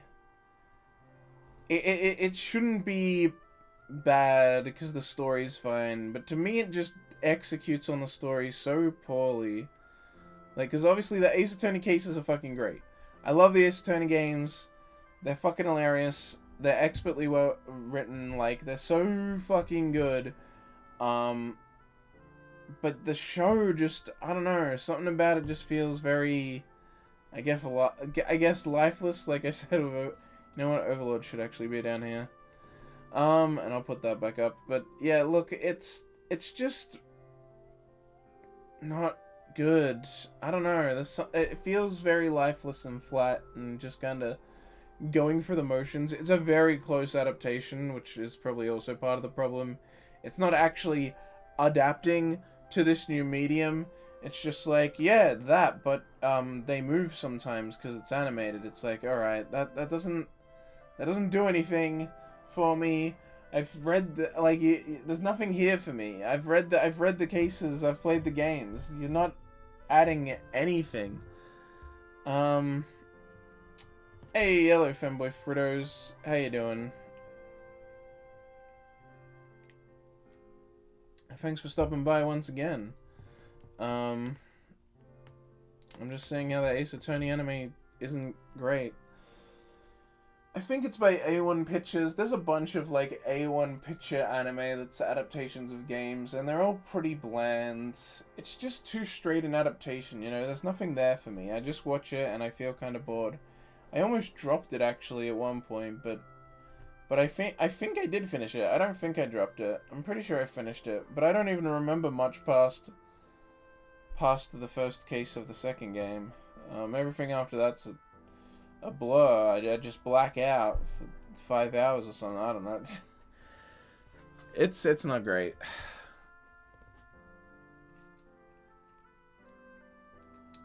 Hey. Oh shit, it's scorching up ping pong girls. A tit. Alright, this show's fucking weird, but look, I love it. I know it's not, like, when I watch it, you know, I can see that it has issues that other people would have with it, but I don't have those fucking issues. I love this show. The manga will never come out in English. It'll never get another season. But man, I fucking love it. It's called Scorching Hot Ping Pong Girls. So it's a ping pong anime where all the characters girls. And they do be scorching hot when they play. They get all hot when they're playing. And they get all sweaty, and then their clothes are all sweaty, and that's like, I don't know, that's like a big part of the show. It's kind of weird. But yeah, it's like actually pretty good. They have a tournament arc. They have like a little, not a tournament arc. They have like a practice match between another school, and it's like tennis, where it's like in Prince of Tennis and stuff, where like they have to win multiple matches. You know, there's like a few single player matches, and I think there's either one or two double matches that they also play against this like other school. One of the chicks on the other team is a Chunibyo, so that's pretty fun. She gets a contacts lens out so that she can pretend she has heterochromia, and that's pretty cool. You know, typical Chuny shit. I'm always down for a Chuny. This I mean, I do really like this show, but I think part of why I like it is, again, another external factor, which is just that I have really fun memories of it. I've technically watched the show twice, because I'd watch the episode when it came out, and then I'd go to uni, and then I'd watch it again with a friend while talking about it.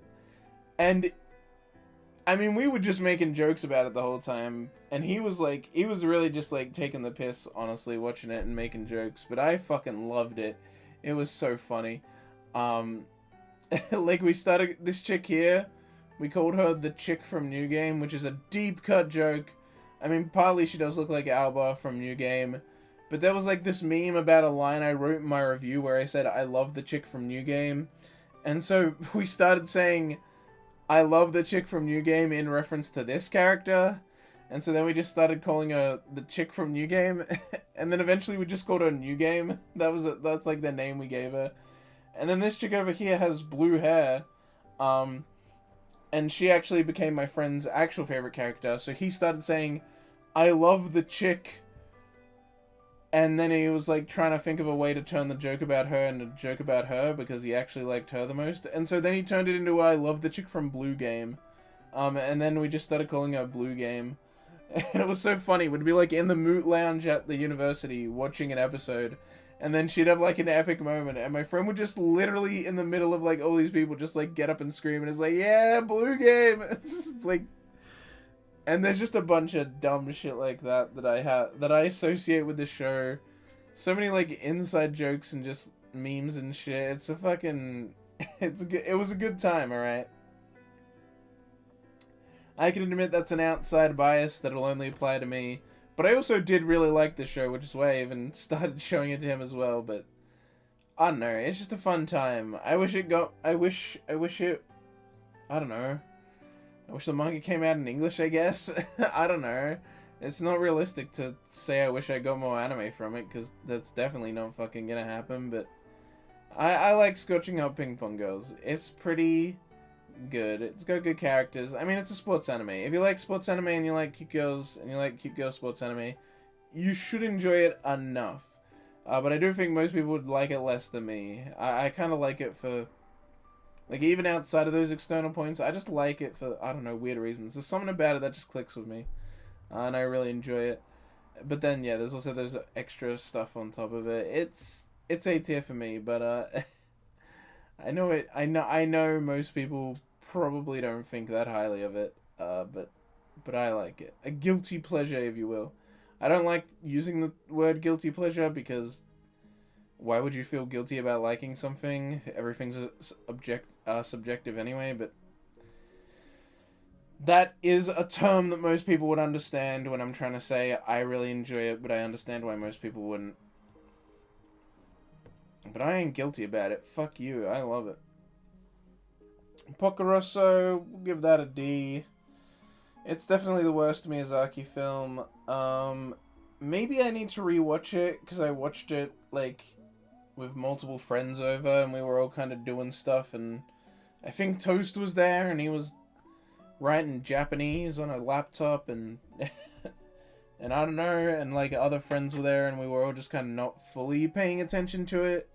It was just kind of on the TV as we were doing other stuff. So maybe I need to rewatch it and actually pay attention.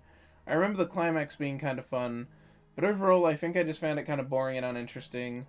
You know, if something on the TV was good, I would have paid more attention. The fact that I was able to just easily get distracted and talk with friends kind of shows this issue. Because it was also the dub. We watched the English dub. Me and a friend of mine when we like decided to go through all the Ghibli movies. We didn't actually finish that. We didn't get through all of them, but we were watching the dubs when we did that. So it's not like I had to look at the TV to read the subtitles or anything. I didn't miss anything. I still heard all the dialogue, but or did I not? Was this one of the ones actually where we didn't have the dub? I can't remember. I feel like we watched the dub though. Point is, yeah, I don't know, it's not very good, in my opinion. I didn't enjoy it very much. It's not bad, it has its moments, and like I said, the climax is pretty interesting. It's pretty fun, silly kind of, climax, but, you know. This is another one where it just kind of has to sit in D for me, because it's a real just kind of meh, bland.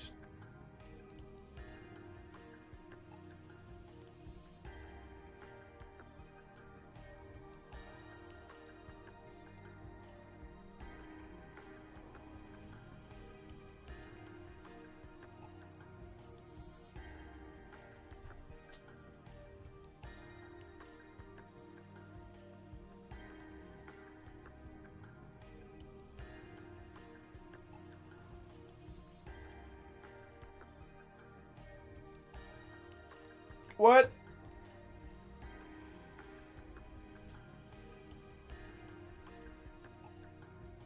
Yeah, okay. It still saved everything. We're all good.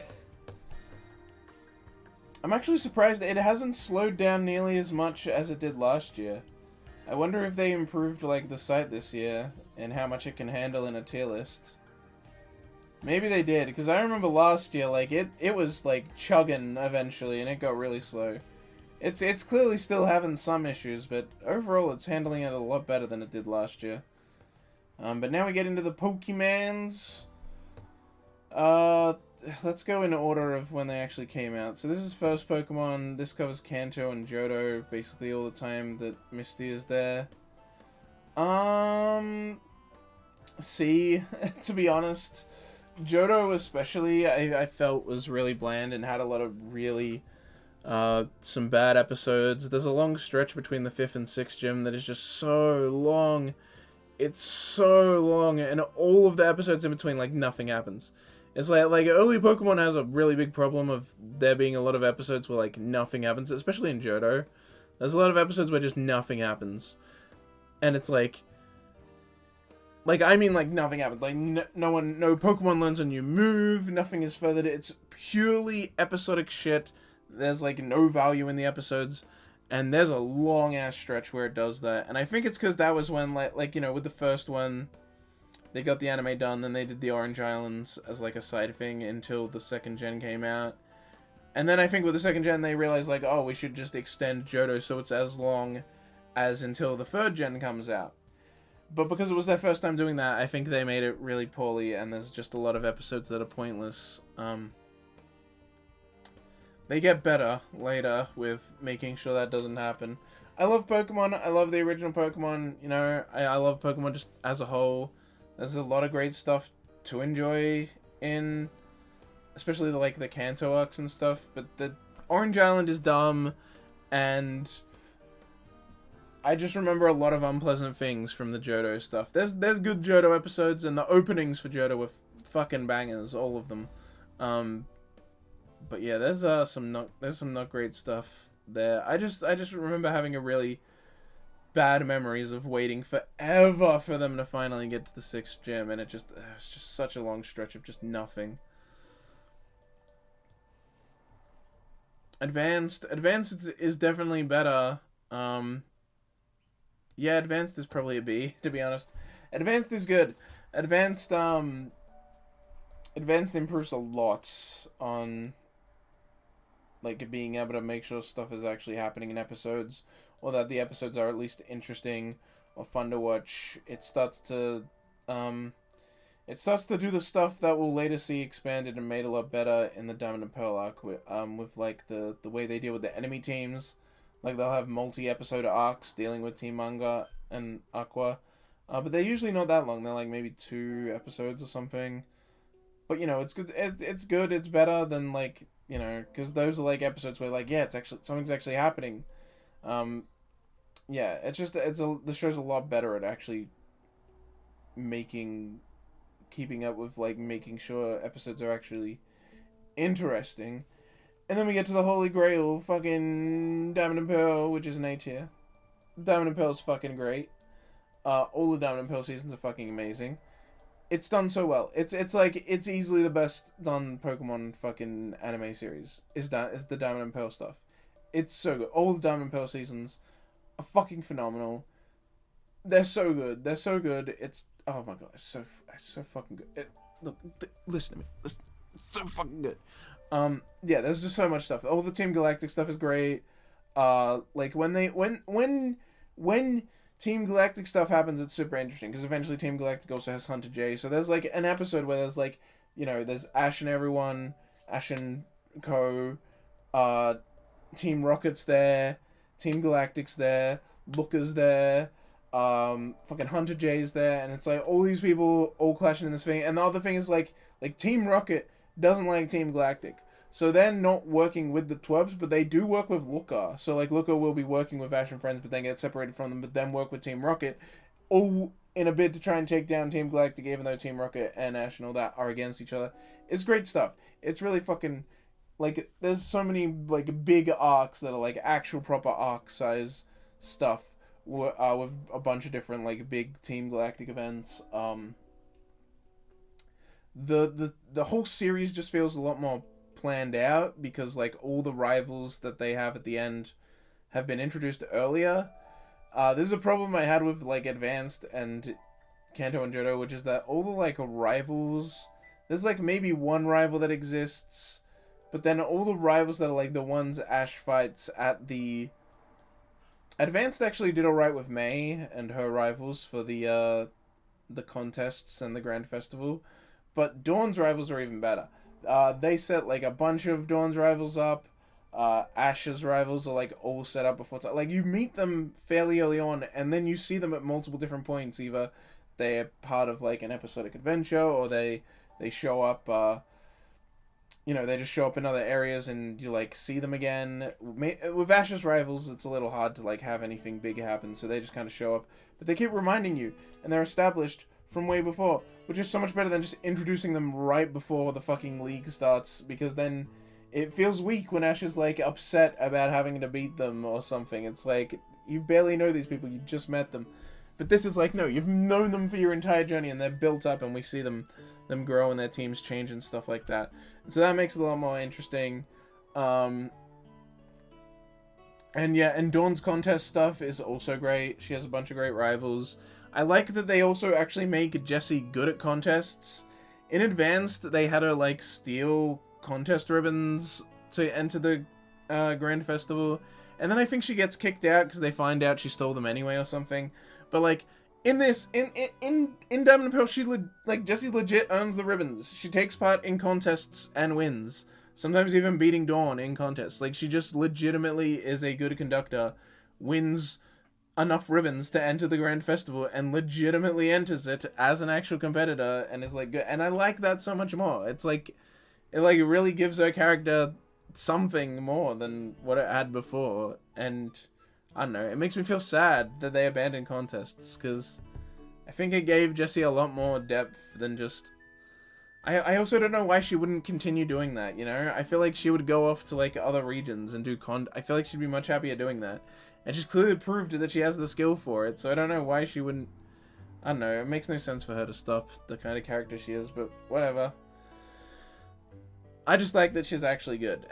And yeah, and the contest stuff is great, the battles are great. There's obviously the battle between Ash and Paul at Lake Acuity, and then again in the Pokemon League. It's fucking iconic, and everyone always talks about how it's the best battle in Pokemon, because it is. But also, like, yeah, there's a bunch of great stuff in Diamond Pearl arc that's, like, about, like, using the environment. In battles, they have a lot more of, like, using the environment to your advantage, having Pokemon do things to each other that aren't just moves, but are actually, like, things you would do if you were fighting, which is really great. There's a lot of that. And also, like, Ash invents, like, the Counter Shield, and then, like, other people use the Counter Shield. Paul uses it. Dawn uses it. There's, like, the thing where the Pokemon eat the move, and then that, like, powers them up. Ash does that a couple times. Dawn does it a bunch in her contests. She also does a lot of cool, like, combination moves and stuff like that in her contests. There's a lot of cool stuff that they do in the Diamond Pearl anime. I feel like it really was, like, peak fucking Pokemon anime. I don't know. There's so much more I could talk about why it's so fucking good, but Diamond and Pearl is just easily the best fucking part of the Pokemon anime.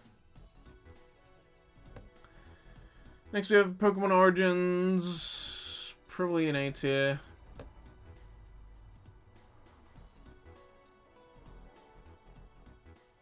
Yeah, A tier.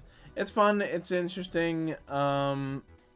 No, you know what? It's not A tier. It's B tier. I don't feel that strongly about it. It's pretty good. I do like it. It's just not anything too great.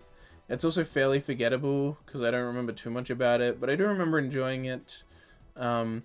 It follows the games a lot more closely. The main problem is probably just that it's short. I think that's probably why it's so forgettable, is just that it's short. You know, it just exists. And so it's like, yeah, whatever, Pokemon Origins.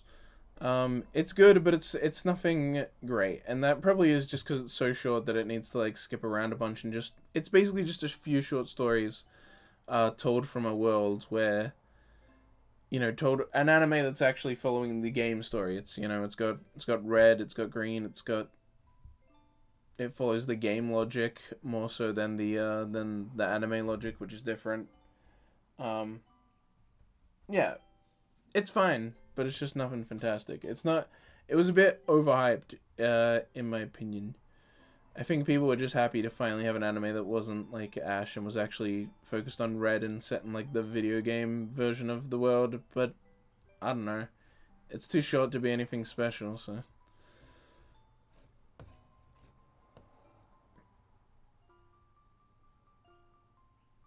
Next we have Pompoko. This is an F.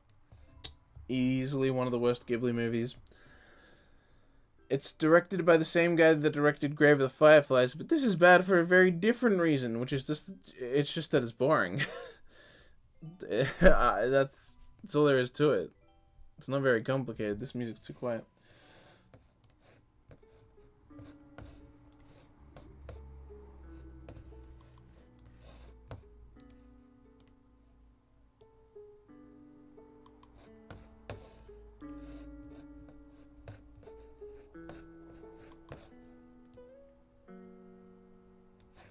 Alright, yeah, Pompoko is just really fucking boring. I remember I watched it as part of that thing I was talking about earlier, marathon, where me and a friend tried to watch all the Ghibli movies. We actually did it across multiple nights, but the point is, we were watching Pompoko, and it was so fucking boring. We pushed on and we eventually got to the end, but we were both hating it. I remember at one point he leaned forward and he checked how much time was left, and it was like there was still like an hour and a fucking half left or some shit, and we were like, ah. It's so boring and it's so long. It's long and it's boring. Every anything that's like good about it like goes on for too long.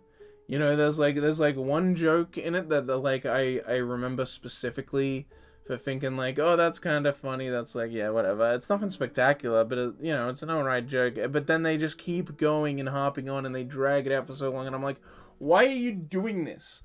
What is the point of this fucking movie if even the useless silly joke you're making you're extending out? Like, what is the point? What was the creator thinking? Did you just think it was so funny that you had to extend it out for that long? Like, why is this taking up time in your movie? It's so long. Why did you need to make it that long and so boring? It baffles me that anyone thought this movie was a good idea, and it baffles me that there are people that love it. I went to like the Mal page, and like people give this show like fucking 10, and I even saw people say that like the director of this movie like is possibly even greater than Miyazaki, and I'm like, yeah, look, Grave of the Fireflies, Pompoko, I'm pretty sure he's not fucking better than Miyazaki, you piece of shit. Fucking terrible movies. At least Grave of the Fireflies wasn't boring. I wasn't fucking bored when I watched it. I just hate every character in it, and it's not sad. But Pompoko is just boring. It is just boring. I don't have any particular like hate for like I don't hate any of the characters really that much. I just hate its existence as a work because it's so fucking boring. That's all there is to it. I don't know why I keep hopping on. It's just I really need to sink in how boring this fucking movie is. It is a slog. Don't fucking watch it. Oh god, I wish I could fucking take back ever watching it. I mean, I had to watch it to know it was bad, but god, it's terrible. Here we have Ponyo, Ponyo, Ponyo, fishy in the sea. It's Ponyo. Ponyo is fucking great. It's S tier. I love Ponyo. It's fucking, I don't know, it's like bliss. It's like pure joy delivered right to me. I don't know, I love it. It's very cute. It's very, I like the animation that it uses. Very nice animation, very cute stuff, very, I don't know, it's just a fun little adventure that also just has like all these shots that just feel so warm and alive and wonderful, and I fucking love it. It's fucking Ponyo. What do you want from me? Ponyo is great. Yeah, Ponyo's S tier. It's 10 out of 10. It's just an absolute joy to watch. It's kind of like what I talked about with Non-Biuri, where it's just good. It's just good. Like, I just love it, you know? There's nothing complicated about it. I don't even, like, fully know how I explain myself with this one. I just love Ponyo. It's a good time. Pop Team Epic, gonna give that a C. As time has gone on, Pop Team Epic has really faded in favorability for me. I do remember liking it quite a bit when it came out, and it does do a lot of cool, inventive animation styles, which I am very appreciative of. But I don't know, I just am too jaded on it to really rank it higher than a C. The second season was announced recently, and I just didn't give a shit. I was just like, okay, whatever. It's funny. I do remember it being funny. I do remember appreciating all the different animation stuff it tries out. But it's just not funny enough. It's not good enough for me to care. And as more time has passed, I just look less and less favorably back on it. The fact that it has the same episode twice in each episode, like, I get it. But it's annoying. It's extremely annoying.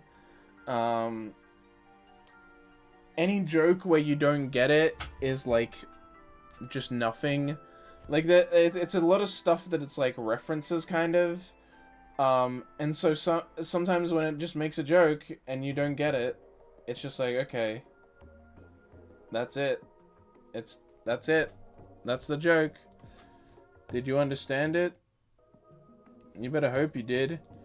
Because if you didn't, there's nothing funny about it, you know? It's not funny on its own, where someone who does, like, you need to get the reference or something. And I mean, when you do get the reference, it's pretty fucking funny, because it does it, like, in a really good, funny way, but it's, like, it's not funny on its own. If you don't get the reference, you're just kind of sitting there like, okay. Like, I remember there was, like, multiple episodes where, like, the whole time was just not funny. And I just sat there, watched it, and then I finished it, and I'm like, huh. Well, that episode sucked. And so overall, I can't enjoy the show as much as I wish I did, because, or I can't, like, you know, put it higher in order to praise the parts it does well, which is, like, having all the creative different animation stuff, because it's just,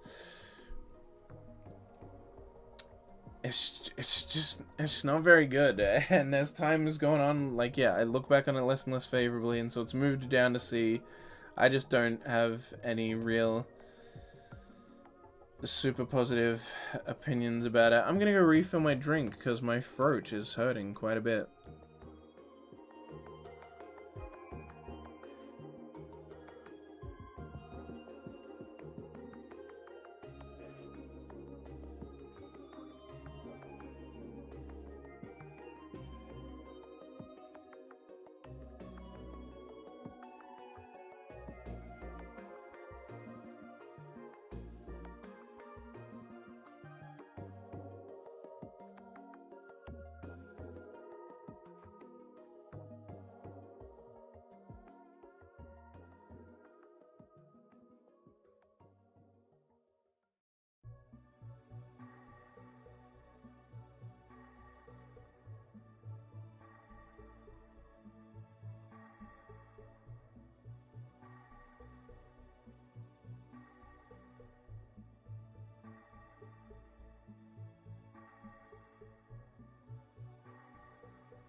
I didn't even put a BRB on screen. Whoops. If anyone came during that time, I bet they were confused.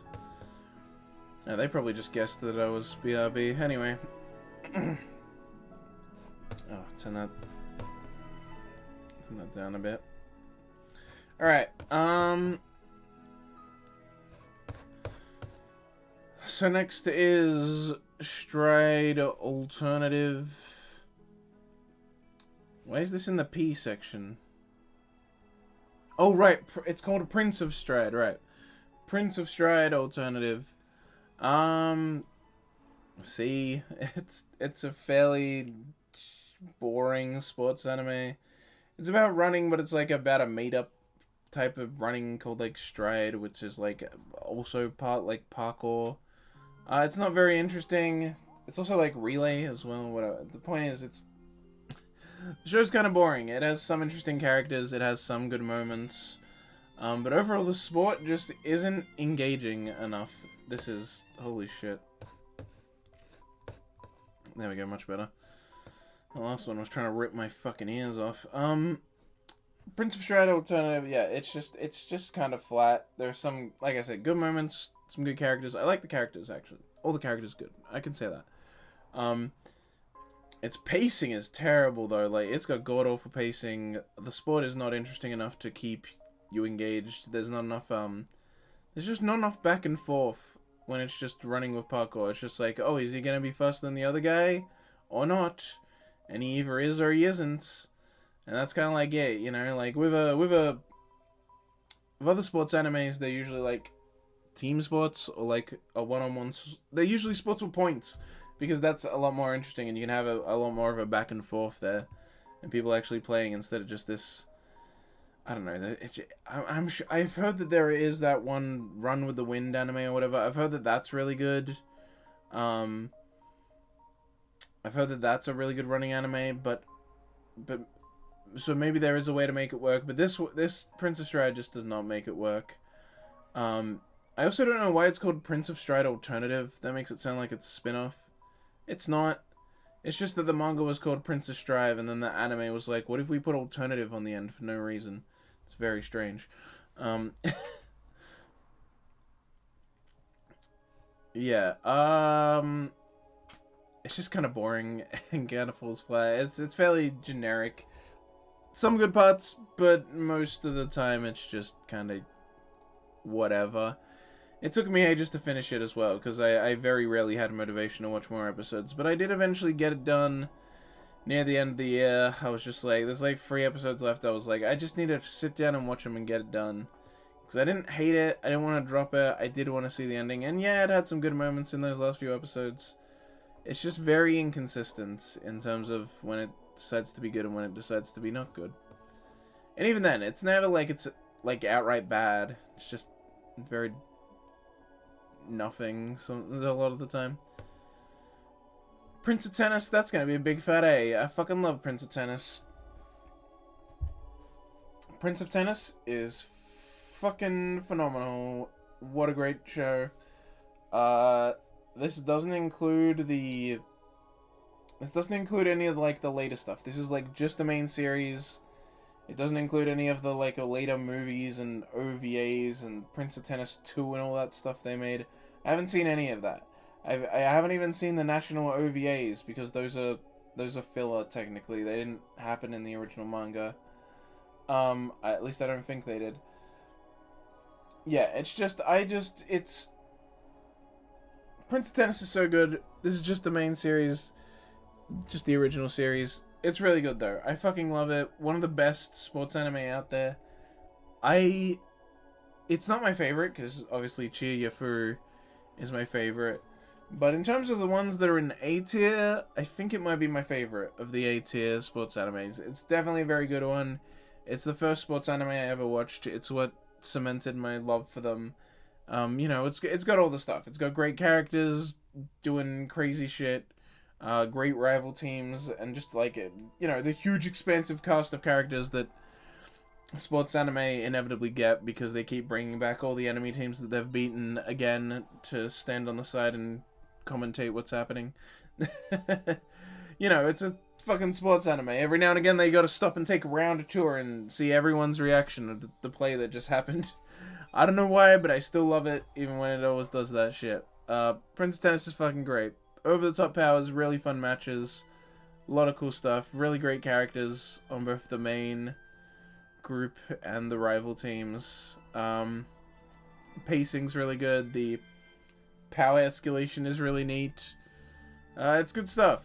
It's good stuff. I fucking love Prince of Tennis. Easily one of the best sports anime out there. Hey, here we go. So this is Princess Kaguya. It's directed by Grave of the Fireflies and Pompoko Dude, but it's the only one of his movies that's actually good. Wow, look at that. B tier, actually. It's almost like it's good because he didn't fucking write it. He just took a well-beloved, long-standing classic tale and made an anime about it. The animation style is really cool and interesting and looks good. Obviously, I mean, it's a pretty straightforward telling of the tale of Princess Kaguya. Yeah, it's good. It's enjoyable. I was familiar with the tale, but seeing this filled it out a bit more for me, and then also made me interested in it more, and so then I looked more into like the original tale and all that stuff. It's good stuff. It's fucking moon people, man. We're bamboo people from the moon. Anyway, yeah, Princess Kaguya is great. I love it. In B tier, you know, it's good. It's good. It's a good movie. It's actually a good movie. Very enjoyable. I would recommend. Princess Mononoke. B. I'm sorry. I know a lot of people like Princess Mononoke, and I do like it too, but it's just not A level for me. I just can't. I can't sit here and look at all the shit that's in A and be like, yeah, Princess Mononoke is as good as all this stuff. It's not, in my eyes. I know it's considered one of the better ones out of all, like one of the top ones, and I know a lot of people have it as their favorite. But I don't know, something about it just doesn't do it for me. It's got beautiful shots. It's got a lot of really cool scenes, a lot of good animation, a lot of great moments, and you know, a really powerful and well delivered message, unlike fucking Parasite. But I don't know, something about it just doesn't click with me. Maybe it's the lack of like characters. I don't know. Princess Mononoke does not feel like she's a character. She gets barely any development and barely any time to do anything. Main guy's pretty flat. Everyone else is kind of flat. I don't really remember anyone of the characters. um, there's a lot of long, beautiful scenery shots, which are nice, but don't make for a good movie on their own. Yeah, I don't know. It just feels a little too long. It feels a little too... I don't know. It just doesn't grip me. I don't know. It's hard to explain. Like, I can definitely see the quality in it, and I can see why a lot of people like it, but, like, it just doesn't do it for me. The story and the characters feel really lacking, and for that reason, I just can't enjoy it a whole ton. It's still good, as I said, still good. It's in B. You know, calm down. I'm not saying it's bad. It's still like a 7 out of 10, but that's about it for me.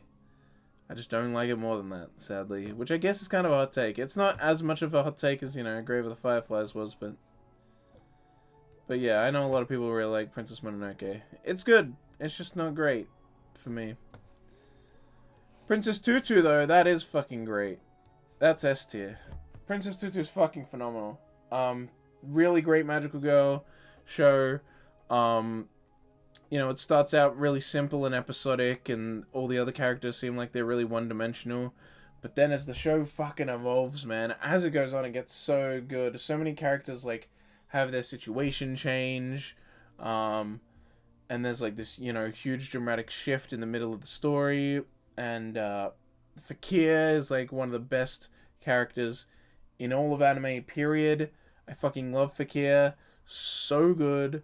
Such a good fucking character.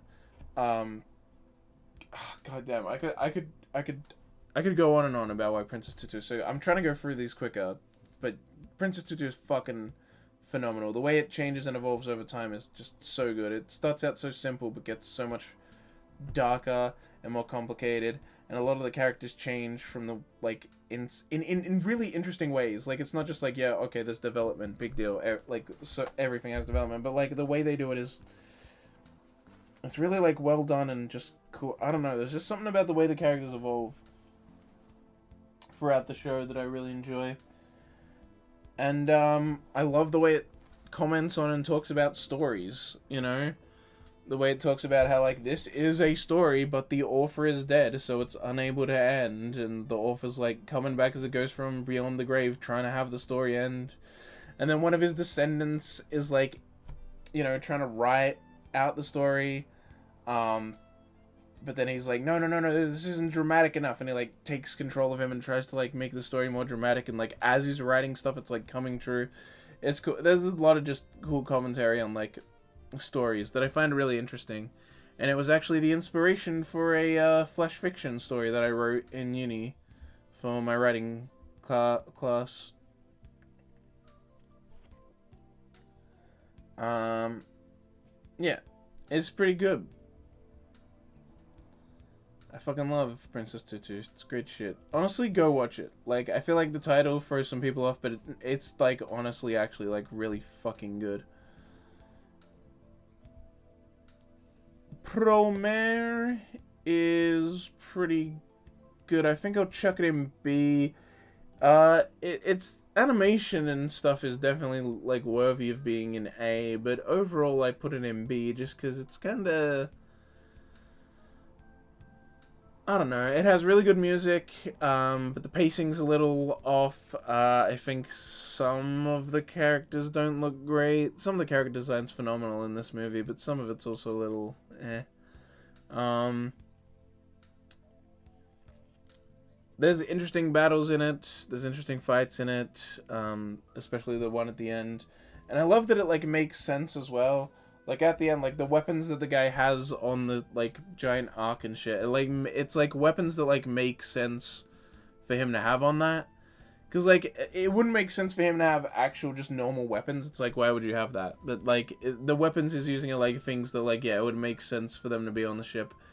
And they're not conventionally weapons. They're meant to be used for something else. But he's using them as weapons. And, I don't know, that's just a detail I really appreciated. Because I was like, man... Usually they just don't give a fuck. Guys like, yeah, I just decided to bring a massive fucking sword for my mech that's meant to be used for terraforming Earth and not, you know, fighting. But, yeah. Premiere's really good. But really good as far as B tier is concerned. Yeah, honestly, the music's the best part. The fucking Premiere music, fucking phenomenal. The soundtrack's fan-fucking-tastic. This is Promised Neverland. It's just the first season, so...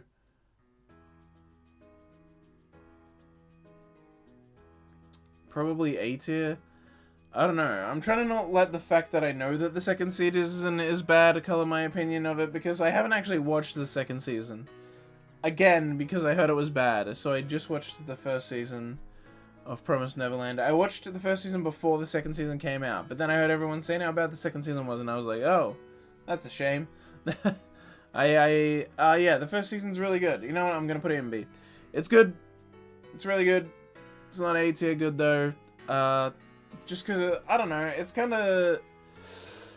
Jesus, that's a bit loud, don't you think? Yeah, it's good, it's just not... What? An ad? Finals won't phase you with check. Bear, bear, bear, bear, bear, bear. Yeah, I don't care. I get that out all the fucking time. I'm so goddamn sick of it. Seriously, I hate check. I fucking hate you. That's just shit bombarding me with an ad like that. It's like, I get you just trying to get more eyes on it, but when you show it to me that many times, I just hate it. I just hate your product now, and I'll never use it, even if I want to.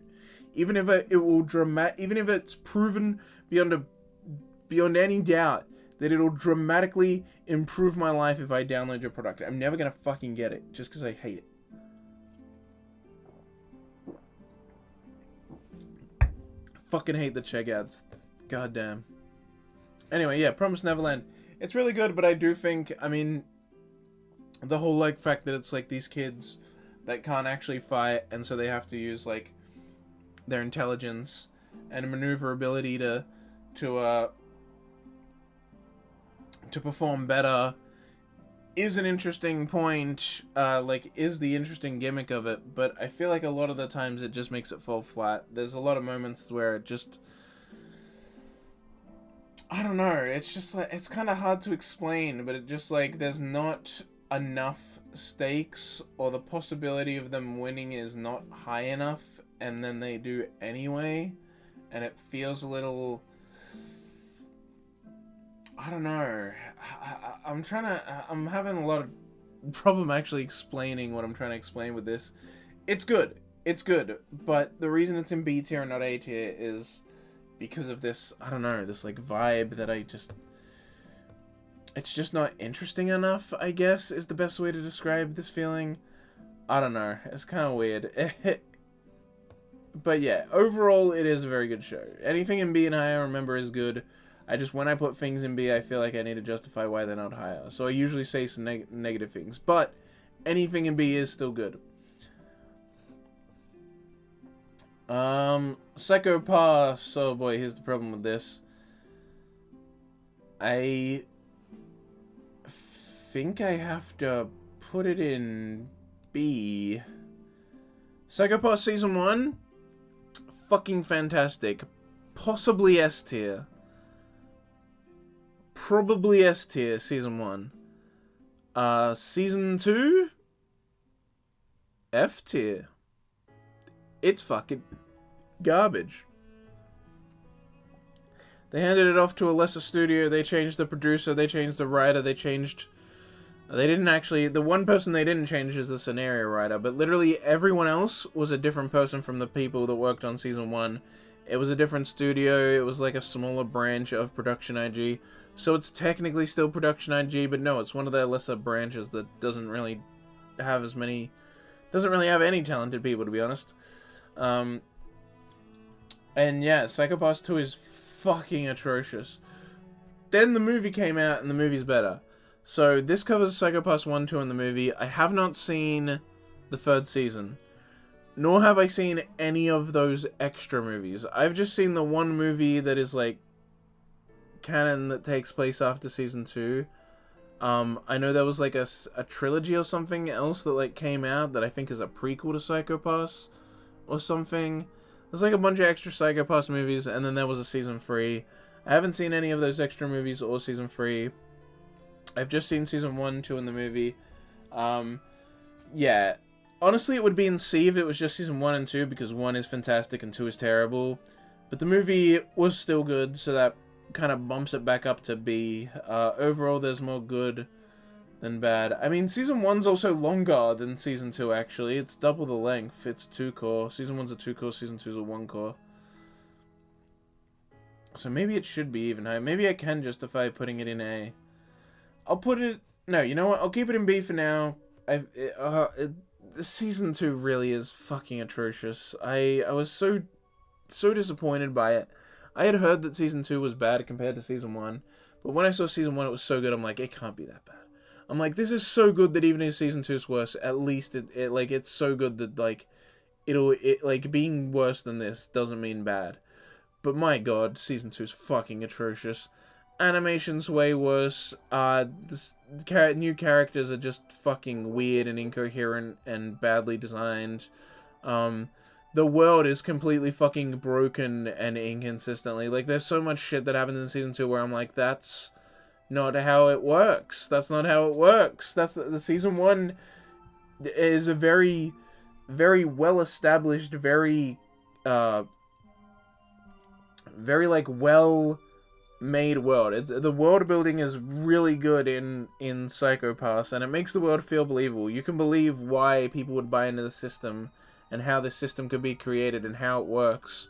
And season 1 spends a lot of time exploring its flaws, but you still can believe it because it's so nuanced and it's so well explored. And so then when season 2 does things, it's like, that you can't do that. That's not how this world works.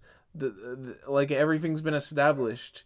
It's very nuanced and tight and rigid, like, thing. Like, we know how it works, and season 2 just doesn't give a fuck. It's just like, nope, do this, and it's like, that makes no sense, and it just makes my brain hurt. And it's so clear that, you know, like, everyone who worked on it, except the scenario writer, was different people, because it's just like, it's people that just, like, did not get it at all, and were not as familiar with the work as the people that actually created it.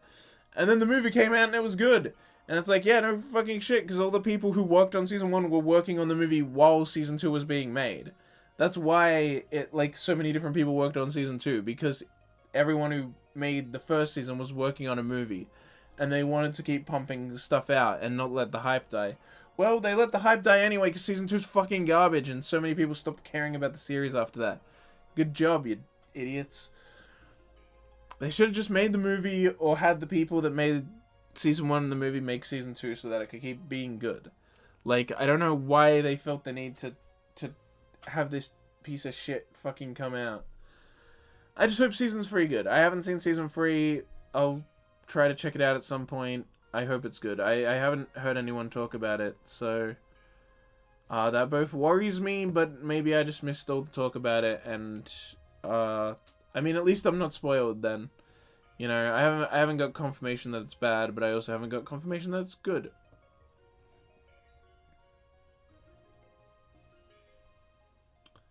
Pupa's an E, because it's just a bad show. It's another short. Each episode's like 6 minutes or something. Yeah, I don't know. I watched it because it had like this weird, interesting concept. It kind of feels like someone trying to do Sayonota and not knowing why Sayonota is good. Because it completely just misses the point. It's just like, haha, cute girl eating gore. It's like, alright, that's not... I don't know, it's probably someone with a guru it's probably actually guru fetish stuff now that I think about it. That's probably what it is. But yeah, not for me. No thanks to that. Yeah, it's just pretty boring. Not much happens. It has a fun ED, I think. I haven't heard the ED in a long time, but I remember thinking it was good, so maybe it is. It's been a long time since I watched Pupa. That was like, I watched Pupa like 2014 or 15 or something. I watched it like pretty shortly after it came out. Like, yeah. It's not very good. It's pretty boring, pretty uninteresting. It's definitely just gyro fetish stuff. I personally am just like bored by it. Mostly it's just like, oh yeah, there's some interesting stuff that happened, but overall, it's mostly pretty boring, pretty dull, pretty uninteresting show that just kind of exists. Okay. Well, I mean, we all knew I wasn't going to get through all of it because there was 120 left. And also, I started the stream late. I hate to end it now, but it's basically 6, and I am tired because I didn't sleep last night, and I still need to drag myself to the store to buy stuff for dinner, and then make dinner so that I eat before I sleep. But then I'm gonna collapse in bed probably, and try to get a good healthy amount of sleep. I will not... Ween, yeah, it's a weenie one. I mean, it's almost 3 hours, alright? Like, come on, it's not that short. It's longer than the usual Summer Pocket stream. Alright, I started late and I'm tired. So this is sadly what we have to do. But I'll do more, I'll get it done. And hey, at least this means there'll be another stream where I, you know, spend more time trying to get it done. Which, will be tomorrow. Probably... I want to play Maple Story tomorrow though. I want to play Maple Story. Yeah, I don't know. No mahjong tonight. Toast. Maple Story. Maple Story. Korean dancing noises. Yeah, no mahjong for me tonight because I will go get things for dinner, rest, eat dinner, then sleep probably, or just rest and then sleep. I'm really fucking tired. I can't mahjong tonight, but I'll get a proper. Hopefully sleep at a normal time tonight so that my sleep schedule is fixed. And then tomorrow, I don't know. I wanted to play a lot of Maple Story tomorrow because I can finally delete my character and make a real one. But I also want to get this tier list done.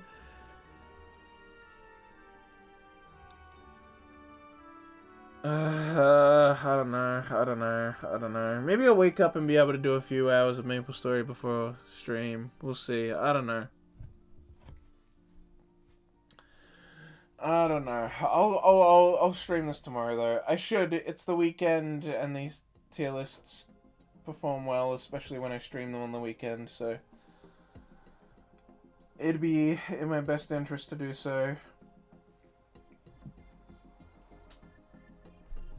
And also to, you know, hopefully get it done. I don't know, how many do we have left? Let's see, 1, 2, 3, 4, 5, 6, 10, so 20, 30, 40, 50, 60, 1, 2, 3, 4, 5, 6, 7, 8,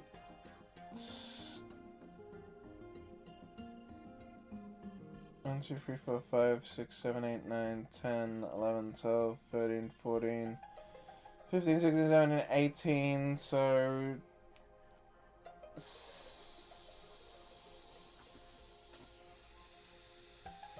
78. There's 78 left, I believe.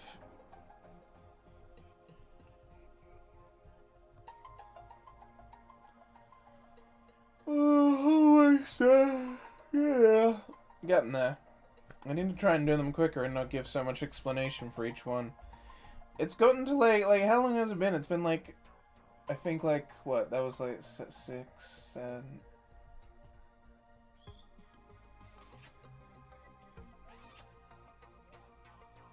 It's been like over 15 hours, approaching 16. Might even be 16 hours now that I've spent on this fucking tier list. My god. I like talking about anime, so even though I know I'm meant to go quicker, I'm having a good time explaining why I think the way I do about shit, you know? Even if I hate it, I just enjoy talking about it. Anyway. Alright. I'm gonna end the stream now. I gotta go get shit for dinner and make dinner even though I'm dead fucking tired. I will see you all hopefully tomorrow with more of this tier list. And Toast, whether it be on stream or off stream or whatever I do, hopefully I will play Maple Story with you tomorrow as well. Should be a good time. Stay cold. Hey, Reno's, what's up? Y'all stay frosty out there. Alright, I'm gonna get the fuck out of here. I hope you enjoyed today's stream. I'll see you all tomorrow with more me yelling at you about anime.